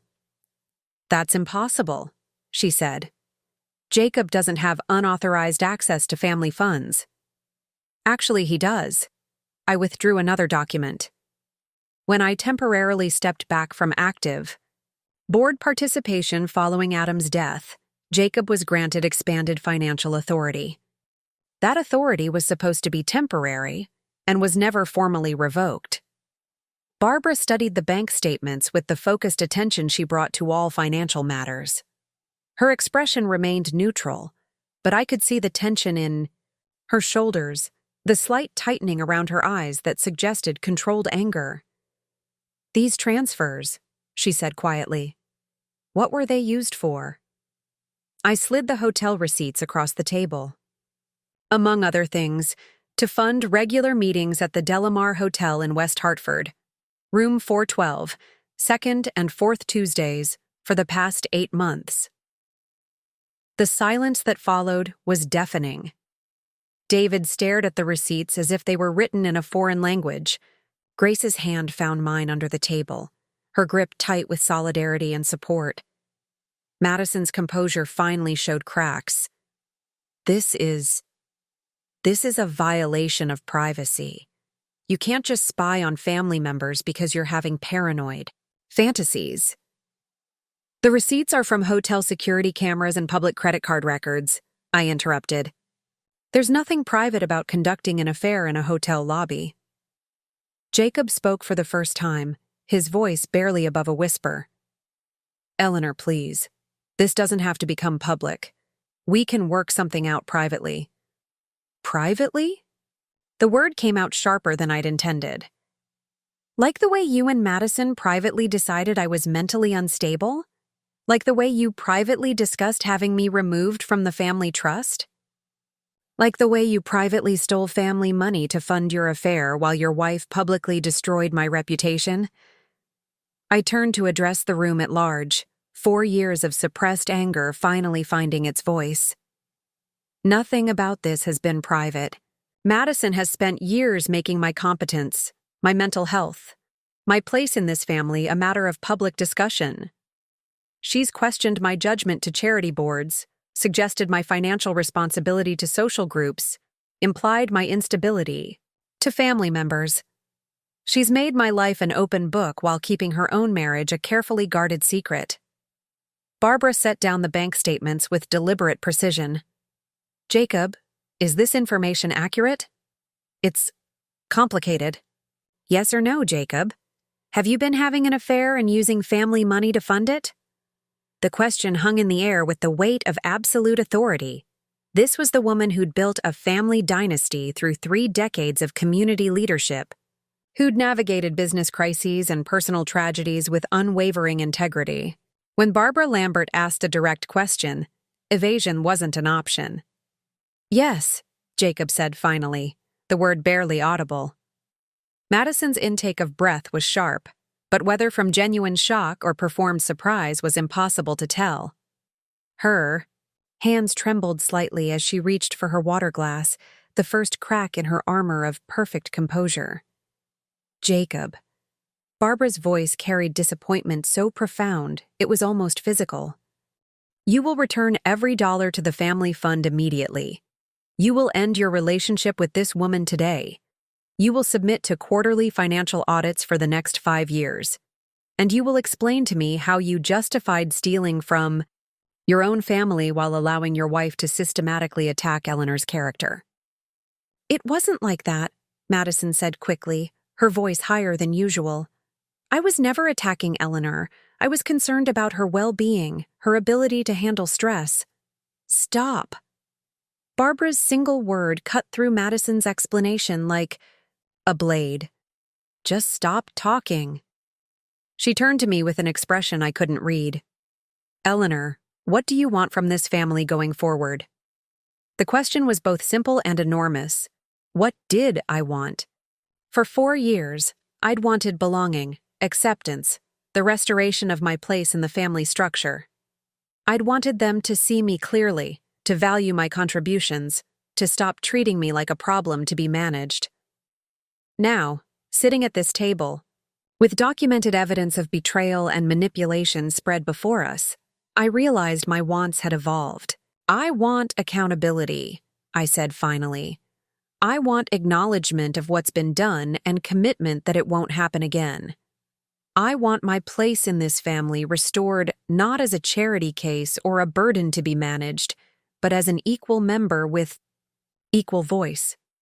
I paused, looking around the table at faces that represented nearly 2 decades of my life. And I want an apology. Not the kind of non-apology that blames misunderstandings or suggests I was too sensitive to handle normal family dynamics. A real apology that acknowledges deliberate harm and takes responsibility for it.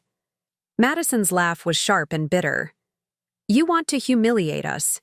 You want to destroy everything we've built because you couldn't handle being a widow with grace.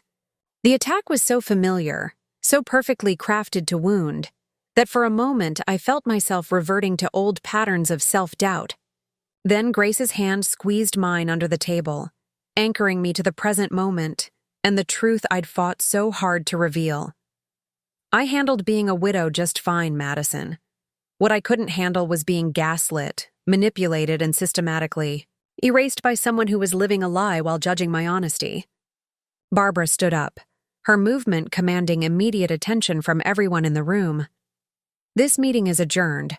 Jacob, you have 24 hours to return the money and end your affair. Madison, you have the same amount of time to decide whether you want to remain part of this family or continue the behavior that's brought us to this point. She gathered her papers with the kind of controlled fury that was more intimidating than any shouting match. Eleanor, would you stay for a moment? The rest of you are dismissed. As the room emptied, Madison paused at the door to look back at me. Her expression was unreadable, but something in her posture suggested this wasn't over.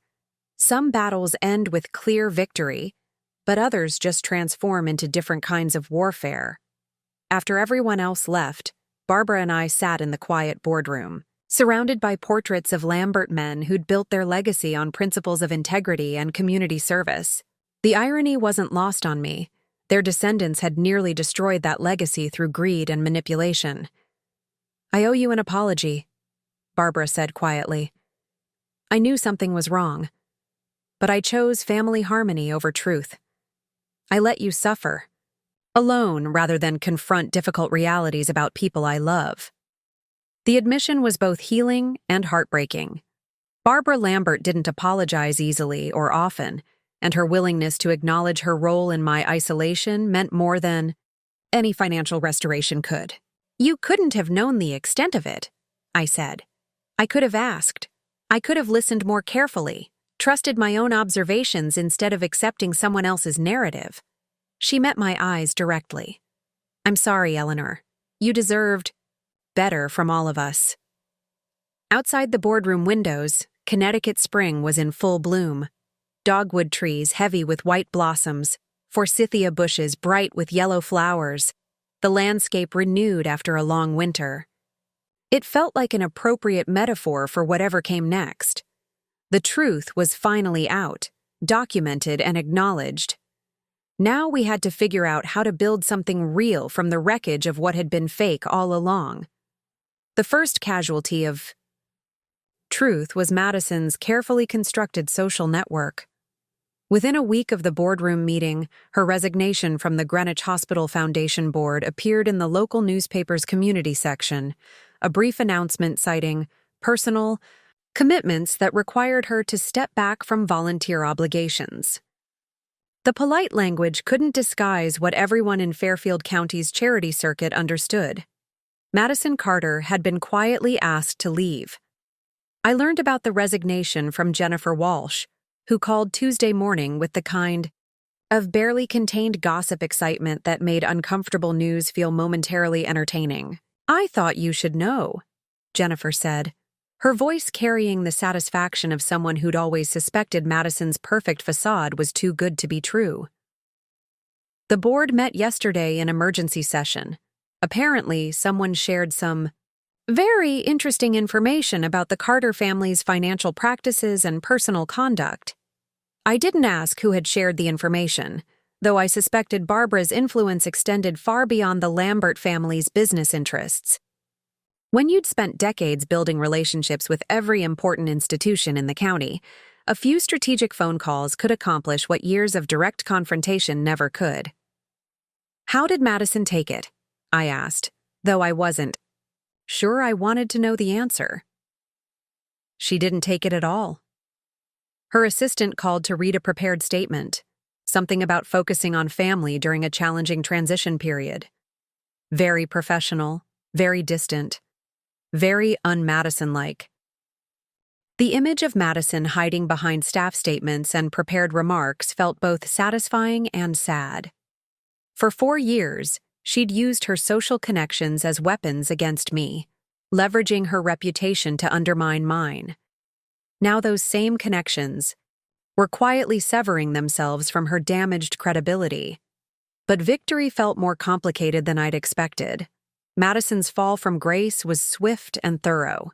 Too swift. Too thorough. Within days, she'd lost her position on 3 charity boards, been dropped from 2 social committees, and found herself excluded from events she'd helped organize for years. The same community that had accepted her version of my instability was now treating her like a social pariah. The speed of her isolation made me uncomfortable in ways I hadn't anticipated. I'd wanted accountability, acknowledgement, the restoration of my own reputation. I hadn't wanted to watch another woman be systematically erased from her social context, even if that woman had orchestrated my own erasure. Grace noticed my ambivalence when she stopped by Thursday evening to help with Scout's evening medications. My 17-year-old stepdaughter had developed an intuitive understanding of complex emotional situations that sometimes surprised me with its sophistication. "You feel bad about what's happening to Madison," she observed, settling cross-legged on the living room floor while Scout rested his head in her lap. "Even after everything she did to you." It wasn't really a question, but I nodded anyway. I wanted her to face consequences for her behavior. I didn't want her to be destroyed. "She's not destroyed," Grace said, with the clarity that comes from seeing situations without adult complications. "She's experiencing the same isolation she created for you, except hers is based on documented lies and financial fraud. Yours was based on grief and her need for control." The distinction was important, though it didn't completely ease my discomfort. There was something troubling about how quickly a community could turn against someone, how completely social rehabilitation could become social annihilation. It made me wonder about the stability of my own restored reputation. If Madison could fall so fast and so far, what prevented the same thing from happening to me? Jacob's transformation was more dramatic and more public. He'd returned the stolen money within the promised 24 hours, transferring funds from his personal investment portfolio in a series of transactions that left him significantly less wealthy, but technically solvent. The affair with Lauren Castellano ended with the kind of brutal efficiency that suggested legal counsel rather than emotional processing. But the damage to his professional reputation was immediate and severe. Word spread quickly through Fairfield, County's financial community, that Jacob Carter had personal issues that affected his professional judgment. Clients began requesting account transfers, business partnerships dissolved quietly, and his position at the family investment firm became untenable. By the end of the week, Jacob had submitted his resignation from Lambert and Associates and announced his intention to pursue opportunities outside Connecticut. The family business that had been his birthright was no longer available to him, not because of formal punishment, but because his credibility was too damaged to sustain client confidence. David delivered this news during a somber family dinner at Barbara's house on Sunday evening, the first family gathering since the boardroom revelation. The atmosphere was subdued, marked by the careful politeness of people still processing fundamental changes in their understanding of each other. "Jacob's moving to Arizona," David announced over Barbara's famous pot roast, his voice carrying the strain of someone delivering bad news that was also necessary news. "He has a cousin there who might have a position available. Something in real estate development, completely unrelated to investment management." The geographical distance was probably wise, I reflected. Connecticut's wealthy enclaves were small, enough that professional disgrace and personal scandal had long memories. Starting over in Arizona offered Jacob the chance to rebuild his life without constant reminders of what he'd lost. "What about Madison?" Grace asked, demonstrating the direct approach to difficult topics that I'd learned to both admire and fear. David's glance toward Barbara suggested this was complicated territory. "Madison is processing the situation. She's exploring her options." The diplomatic language told its own story. Madison was discovering that her social position had been more dependent on Jacob's professional success and family connections than she'd realized. Without the Lambert name and network to anchor her influence, She was finding herself with fewer options than she'd expected. "She's been calling constantly," Barbara said with the weary tone of someone dealing with persistent disruption. "Asking to meet privately, suggesting that family reconciliation requires forgiveness and moving forward. She seems to believe this can all be resolved through the right conversations." The familiar pattern of Madison's thinking, that relationships were problems to be managed through strategic communication rather than authentic change.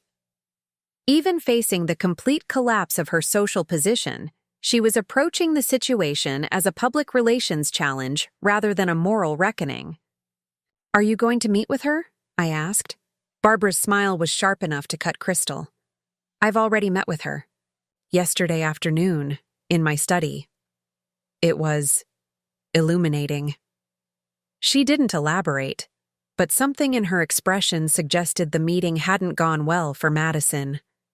Barbara Lambert had spent 75 years perfecting the art of social authority, and her disapproval, once fully activated, was a force that could reshape entire social landscapes. The evening progressed with the careful normalcy of people trying to establish new patterns of interaction. Grace monopolized conversation with college application updates, her excitement about early acceptance to 3 universities providing a welcome distraction from family drama. David shared news about his own children, stories that reminded us that life continued beyond the immediate crisis. But the absence was palpable. For the first time in nearly 2 decades, a Lambert family. Dinner proceeded without Jacob and Madison. Their empty chairs seemed to echo with years of conversations, arguments, celebrations, and ordinary moments that had shaped the family's understanding of itself. As the evening wound down, Barbara pulled me aside in her kitchen while Grace and David cleaned up the dining room. "I want you to know that the family trust has been restructured," she said quietly, her hands busy with wrapping leftover food. "Your position is now formally protected, with clear language about your role and responsibilities. No one will be able to question your competence or suggest your removal without documented cause and unanimous board approval." The news was both relief and vindication, proof that my place in the family was finally secure, that the threats Madison had made about my financial vulnerability were no longer possible.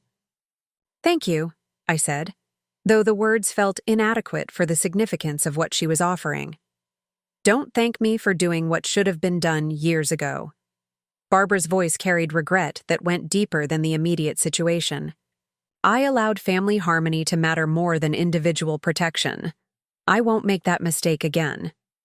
She handed me a container of pot roast with the kind of maternal gesture that had always made me feel genuinely included in the Lambert family. "There's something else. I've been thinking about the lake house."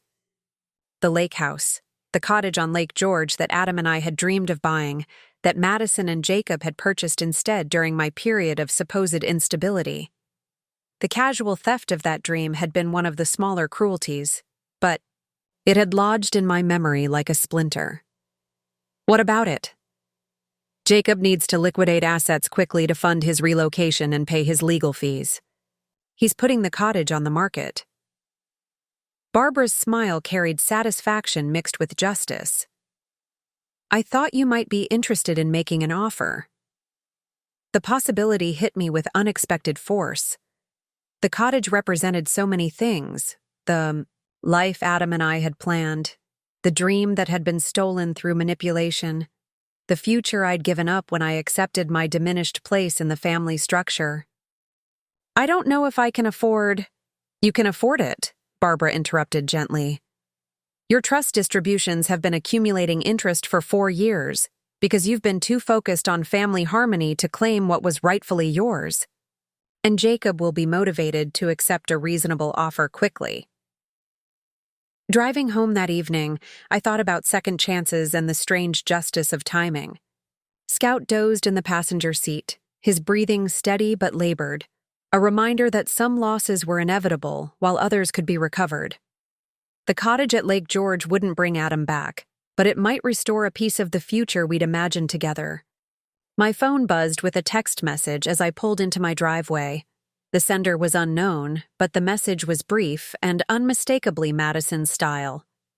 "This isn't over. You think you've won, but you've just made everything more complicated for everyone. Some victories aren't worth the cost." I stared at the message for a long moment, recognizing the familiar pattern of implied threat wrapped in concern for others. Even in defeat, Madison couldn't resist trying to make me doubt the rightness of my choices, to suggest that seeking justice was somehow selfish or destructive. I deleted the message without responding and helped Scout into the house, both of us moving slowly but steadily toward whatever came next. 6 months after the boardroom revelation, I stood in the cottage at Lake George watching summer morning light dance across water that reflected pine trees and distant mountains. The cottage had been mine for 3 weeks, purchased with funds from my long-neglected trust distributions and a sense of poetic justice that felt both satisfying and surreal.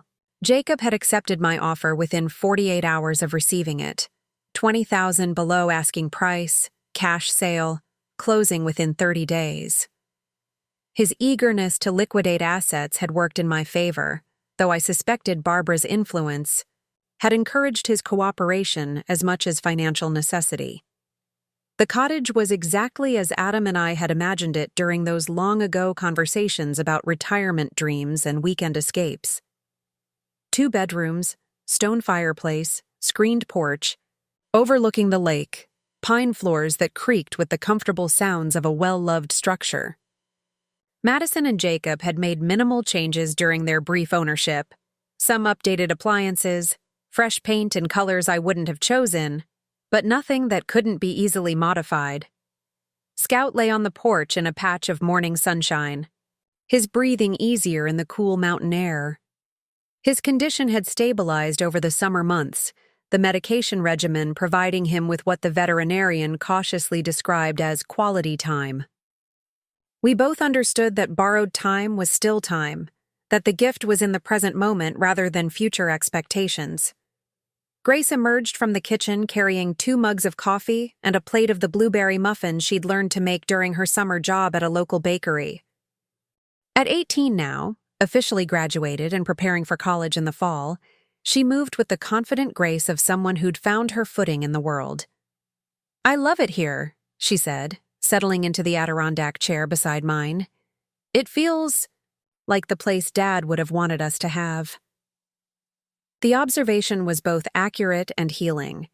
The cottage felt infused with Adam's presence, not in any supernatural sense, but in the way it embodied values he'd cherished: simplicity, connection to nature, the importance of creating spaces where relationships could flourish away from social complexity. "He would have loved watching you learn to drive the boat," I said, gesturing toward the small dock where a vintage Chris craft waited for our morning expedition. Grace had taken to water skiing with the fearless enthusiasm she brought to most new challenges, though her technique still needed refinement.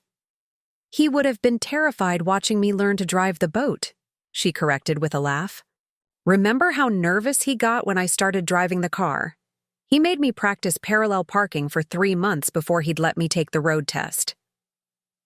The memory was vivid and bittersweet. Adam standing in parking lots across Greenwich, his patience infinite, but his anxiety obvious as Grace maneuvered his BMW between orange cones. He'd been a wonderful father. Protective without being controlling. Supportive without being permissive. Grace's confidence and character were tributes to his influence as much as her own natural strength. My phone buzzed with a text from Olivia, who was driving up from the city for our traditional Wednesday afternoon visit. Since the cottage purchase, these weekly escapes had become essential to both our sanities. Time away from the ongoing complexity of family reconstruction and social readjustment. ETA 11 a.m. Bringing lunch from that deli you love and gossip about Madison's latest adventures in social rehabilitation. Madison's adventures had become a source of fascination throughout Fairfield County's social circles. After the initial period of exile and disgrace, she'd begun attempting a careful comeback through strategic volunteer work and deliberate image rehabilitation. The process was methodical and calculating, exactly what you'd expect from someone who understood reputation as a commodity to be managed rather than a reflection of authentic character. "Have you heard anything recent about Madison?" Grace asked, demonstrating the telepathic connection we'd developed over years of shared concerns. "Olivia says she's been volunteering at a women's shelter in Stamford, trying to rebuild her image through service to vulnerable populations." I kept my voice neutral, though the irony wasn't lost on me. Apparently, she's positioning herself as someone who understands the experience of being unfairly judged and socially isolated. Grace's expression shifted through several emotions: disbelief, anger, and finally a kind of resigned recognition of Madison's consistent patterns. She's rewriting history again, making herself the victim of circumstances rather than the architect of them. The assessment was accurate and depressing. Even facing complete social and personal collapse, Madison couldn't abandon the strategies that had brought her to that point. She was incapable of genuine accountability because genuine accountability required acknowledging that other people's perceptions and experiences were as valid as her own. "Do you think she'll succeed?" Grace asked. "In rehabilitating her reputation, I considered the question while watching a family of loons paddle across the lake's calm surface. Connecticut's wealthy enclaves had short memories for convenient scandals, but long memories for personal betrayals. Madison's professional skills at image management might restore her superficial social position, but the deeper relationships she'd damaged through years of manipulation would take much longer to repair, if they could be repaired at all. She might rebuild her public reputation, I said finally. But rebuilding trust with people who've experienced her manipulation directly will be much harder. Some things can't be managed or strategized away. Olivia arrived precisely at 11, her silver Volvo crunching up the gravel driveway with the satisfying sound of arrival and reunion. She emerged carrying bags of food and wearing the kind of contented expression that came from escaping Manhattan's August heat for the cooler temperatures of the Adirondacks. "This place gets more beautiful every time I see it," she said, enveloping me in a hug that smelled like expensive perfume and city ambition. "How are you adjusting to life as a lake house owner?" "It's wonderful and overwhelming," I admitted, helping her carry bags into the kitchen. "I keep expecting someone to tell me I don't really belong here, that there's been some mistake." The admission revealed lingering insecurity that surprised me with its persistence. 6 months after the truth had been revealed and my position restored, I still sometimes felt like an imposter in my own life, like the security and vindication could be revoked at any moment. "That's trauma response," Olivia said with the casual authority of someone who'd spent years studying psychological patterns. "After years of having your reality questioned and your place in the family undermined, it takes time to trust that your current stability is permanent." Grace, who'd been organizing the lunch Olivia brought, looked up with the kind of direct concern that reminded me why I'd fought so hard to maintain our relationship. "Are you seeing someone about that? About processing everything that happened?" The question was both caring and pointed. Grace had started therapy herself during the spring, working through her own experience of family manipulation and divided loyalties. She'd emerged from the process with even greater emotional intelligence and a clear understanding of healthy relationship patterns. "I've been thinking about it," I said, which was true but incomplete. I'd been thinking about therapy the way I'd been thinking about many things lately, recognizing the need but hesitating to take action, as if admitting I needed help might somehow validate Madison's claims about my instability. "You should," Grace said simply. "Not because anything's wrong with you, but because healing from systematic manipulation takes time and support. You spent 4 years having your perceptions questioned. It makes sense that you'd need help trusting your own judgment again." The wisdom in her assessment struck me as both profound and humbling. My 18-year-old stepdaughter understood trauma recovery better than I did, approached emotional healing with the same practical intelligence she brought to college applications and summer jobs. We spent the afternoon on the lake, Grace skiing behind the boat while Olivia and I played competent but cautious spotters. The rhythm of the day, sunshine, cold water, easy conversation, shared meals, felt like a preview of the life I was, slowly learning to build for myself. Not the life I'd had with Adam, not the life I'd accepted during my period of family marginalization, but something new that honored both past love and present possibility. As evening approached and Olivia prepared to drive back to the city, she mentioned something that shifted my perspective on the entire summer's experience. "I had coffee with Jennifer Walsh last week," she said, loading her bag into the car. "She mentioned that you'd been nominated for the hospital foundation board. Apparently, Barbara suggested you as Madison's replacement." The news hit me with unexpected force.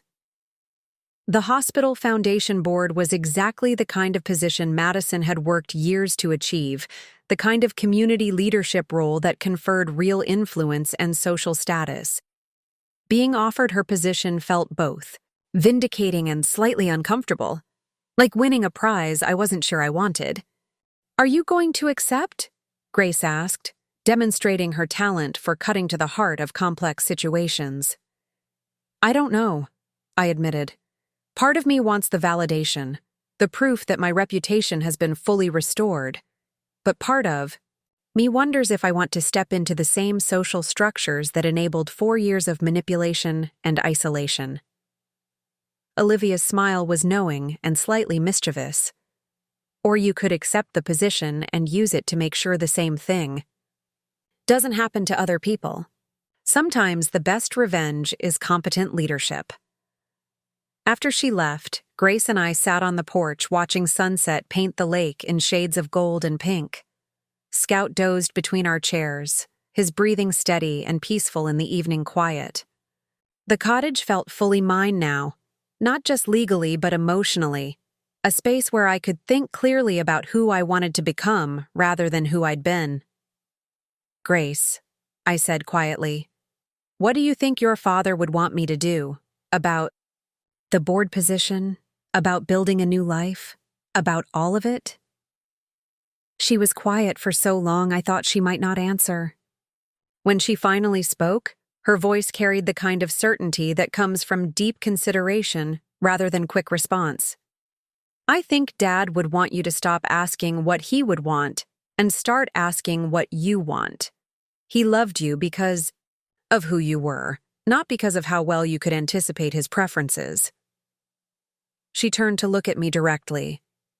"He'd want you to be happy, Ellie. Really, genuinely happy. Not just content or grateful or socially acceptable. Happy." The simplicity of the answer was both liberating and terrifying.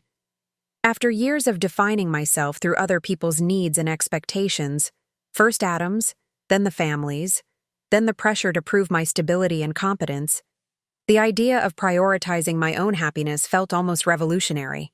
That night, I sat at the cottage's pine table with my journal, Scout sleeping at my feet, Grace reading in the living room. The quiet was perfect. No traffic, no neighborhood sounds, just the gentle lapping of water against the dock and the distant call of loons settling in for the night. August 15th, 2024, 6 months later. I own a lake house. I have a stepdaughter who's wise beyond her years and loyal beyond measure. I have a best friend who helped me find my strength, and a mother-in-law who chose justice over convenience. I have a dog whose time is limited, but whose presence is a daily gift. I also have a choice to make about what comes next. The hospital. Board position represents everything I thought I wanted. Restoration, validation, proof that my reputation has been fully rehabilitated. But Grace is right. Adam would want me to choose based on my own desires rather than other people's expectations. What do I want? I want to use the knowledge I've gained about manipulation and gaslighting to help other people recognize and resist it. I want to build relationships based on authenticity rather than performance. I want to wake up in the morning excited about the day ahead rather than just grateful to have survived the day before. I want to be happy. Really, genuinely happy. Note, maybe that's revolutionary enough. I closed the journal and looked around the cottage, at the life I'd reclaimed through courage and truth, at the future that was finally mine to define. Outside, the lake reflected stars like scattered diamonds, and somewhere in the distance, loons called to each other across the dark water. For the first time in years, I felt truly at peace. The September afternoon was perfect for a barbecue, warm, but not humid, with the kind of golden light that made everything look like a magazine photograph. Barbara had chosen the date carefully, scheduling the gathering for the weekend before Grace left for college, when the summer's revelations had time to settle, but the family's new dynamics were still being negotiated. I arrived at the Lambert estate carrying homemade potato salad and a bouquet of dahlias from my garden, both offerings that felt appropriately festive but not overly ambitious. 6 months after the boardroom confrontation, family gatherings still required careful calibration, enough participation to signal engagement, enough independence to maintain the boundaries I'd fought so hard to establish. The back lawn looked exactly as it had for dozens of previous family events. White tablecloths on rented tables, Barbara's good china gleaming in the afternoon sun, children's toys scattered across grass that was maintained with professional precision. What was different was the guest list. Jacob and Madison's absence created a strange sense of both loss and relief, like the aftermath of a severe storm that destroys familiar landmarks, but also clears the air. Grace spotted me first, emerging from the house carrying a tray of her signature deviled eggs. College preparation had given her a new confidence. She moved with the purposeful energy of someone who knew exactly where she was heading and why. Her acceptance to Northwestern had been celebrated with the kind of family pride that felt genuine rather than performed, unmarked by the subtle competitions that had characterized so many previous achievements. "Perfect timing," she said, kissing my cheek in greeting. Mom Lambert just finished arranging the flowers for the centerpieces. I think she used every dahlia in Connecticut. The reference to Barbara's notorious perfectionism felt comfortable and affectionate rather than critical, a sign that family relationships were developing the kind of easy honesty that had been missing during the years of careful management and strategic silence.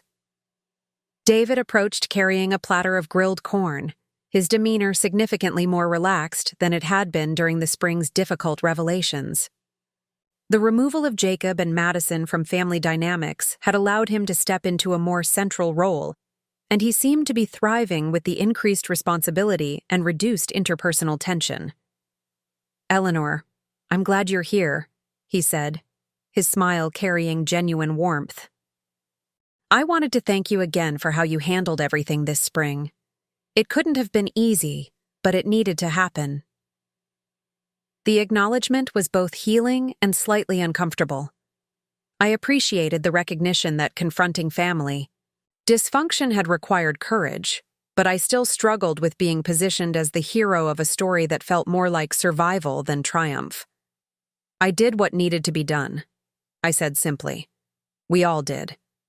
"Not all of us," David replied with the kind of directness that was becoming more common in family conversations. "Some of us enabled dysfunction because it was easier than confronting it. You chose the harder path, and we all benefited from your courage." Before I could respond, Olivia's voice called from the driveway. Her arrival announced with the kind of dramatic flair she brought to most situations. She emerged from her car carrying wine and wearing a sundress that managed to be both elegantly casual and completely inappropriate for a suburban barbecue. Exactly the kind of choice that made her presence at family events both welcome and slightly scandalous. "Am I late for the family reconciliation photo opportunity?" she asked, embracing me with the theatrical affection that had sustained our friendship through decades of various crises. "Because I brought the good champagne for toasting new beginnings, and my expensive camera for documenting them." Her reference to photographs hit me with unexpected emotional force. For 4 years, I'd been excluded from family pictures. Cropped, out of holiday celebrations, erased from the visual record of Lambert family life. The casual assumption that I would now be included in family photographs felt both natural and miraculous. Barbara appeared from the house carrying a crystal pitcher of lemonade and wearing the kind of satisfied expression that suggested everything was proceeding according to her careful planning.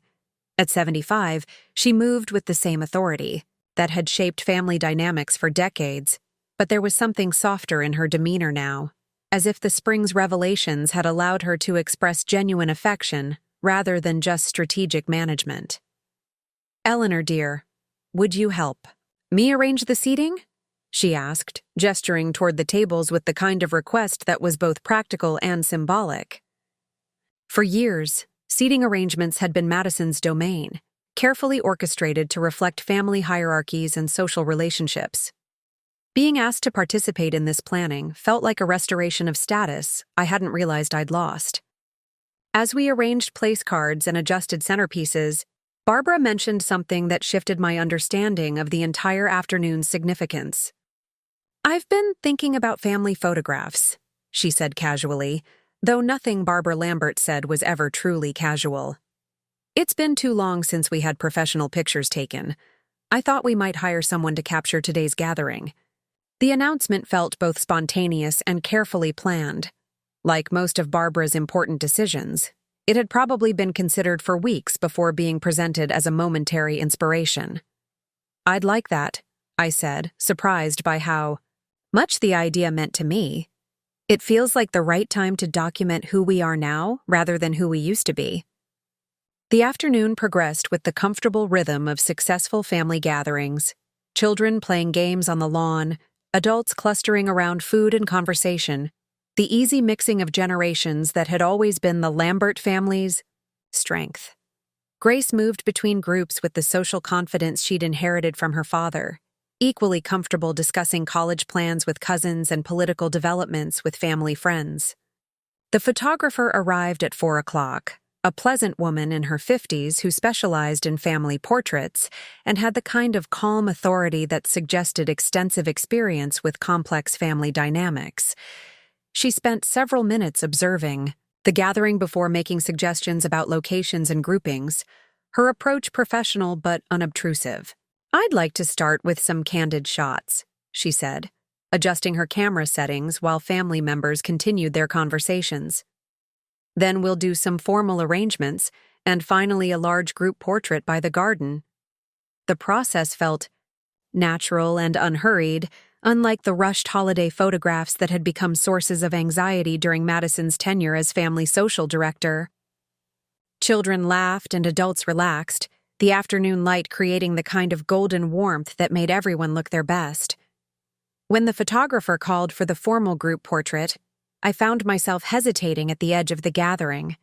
Years of exclusion had created reflexive uncertainty about my place in family photographs, even though logic and recent experience suggested my inclusion was both expected and welcome.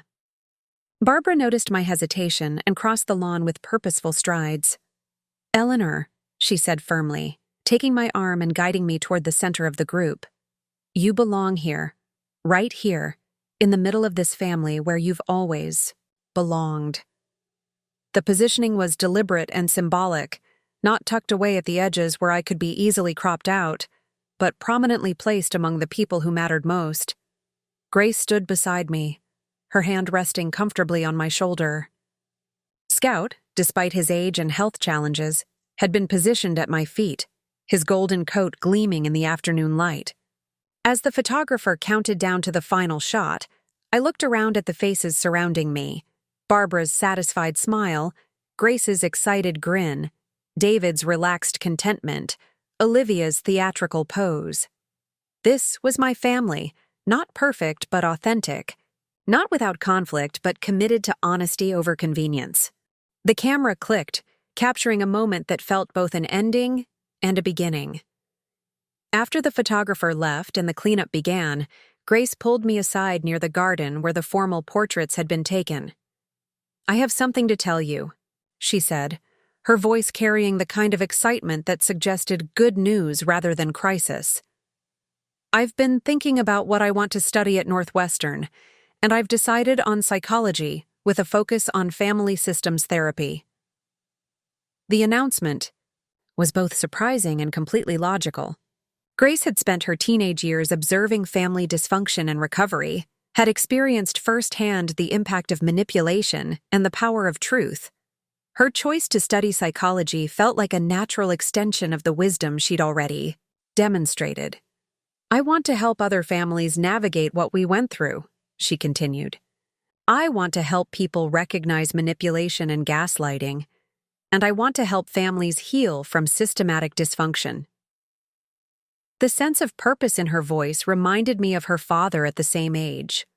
Passionate, idealistic, determined to make a meaningful difference in the world. Adam would have been so proud of the woman Grace was becoming, of the way she'd transformed personal struggle into professional mission.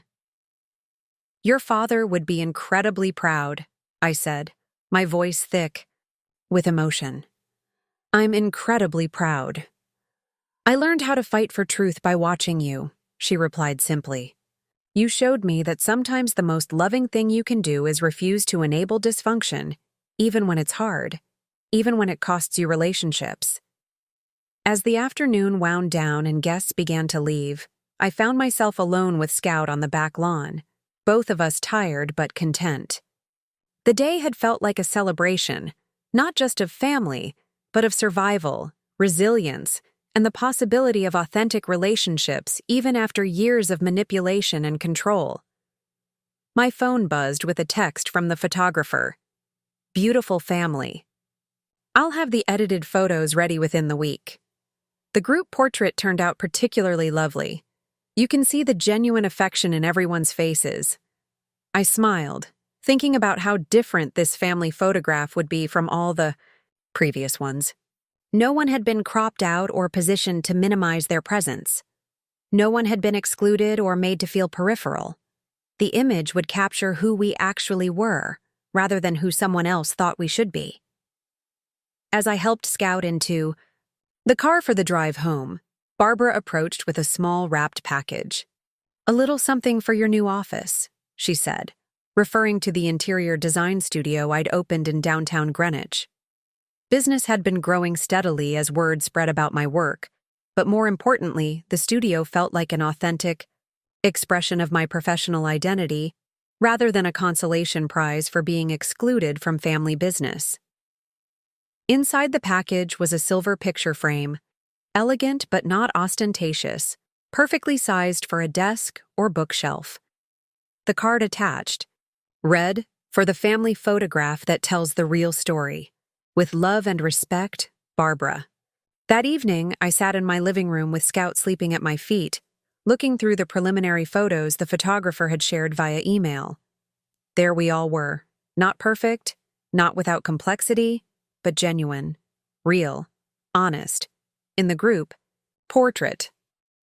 I stood confidently in the center of the frame, surrounded by people who valued my presence rather than tolerated it. Grace's hand on my shoulder looked natural and affectionate. Barbara's smile was genuine rather than performed. Even Scout looked dignified and content, despite his age and health challenges. This was the family photograph I'd been waiting for years to be part of. Not because I'd finally become someone different, but because I'd finally reclaimed who I'd always been. I placed Barbara's silver frame on the table beside the photograph, ready to display the image that would remind me daily of what was possible when truth mattered more than convenience, when love was expressed through acceptance rather than control. Outside my window, the neighborhood was settling into its evening rhythm, porch lights coming on, families gathering for dinner, the ordinary magic of people choosing to build authentic lives together. I was part of that magic now, not as someone who had to prove her worthiness, but as someone who had claimed her place through courage and refused to give it up. For the first time in years, I belonged exactly where I was. Up next, you've got 2 more standout stories right on your screen. If this one hit the mark, you won't want to pass these up.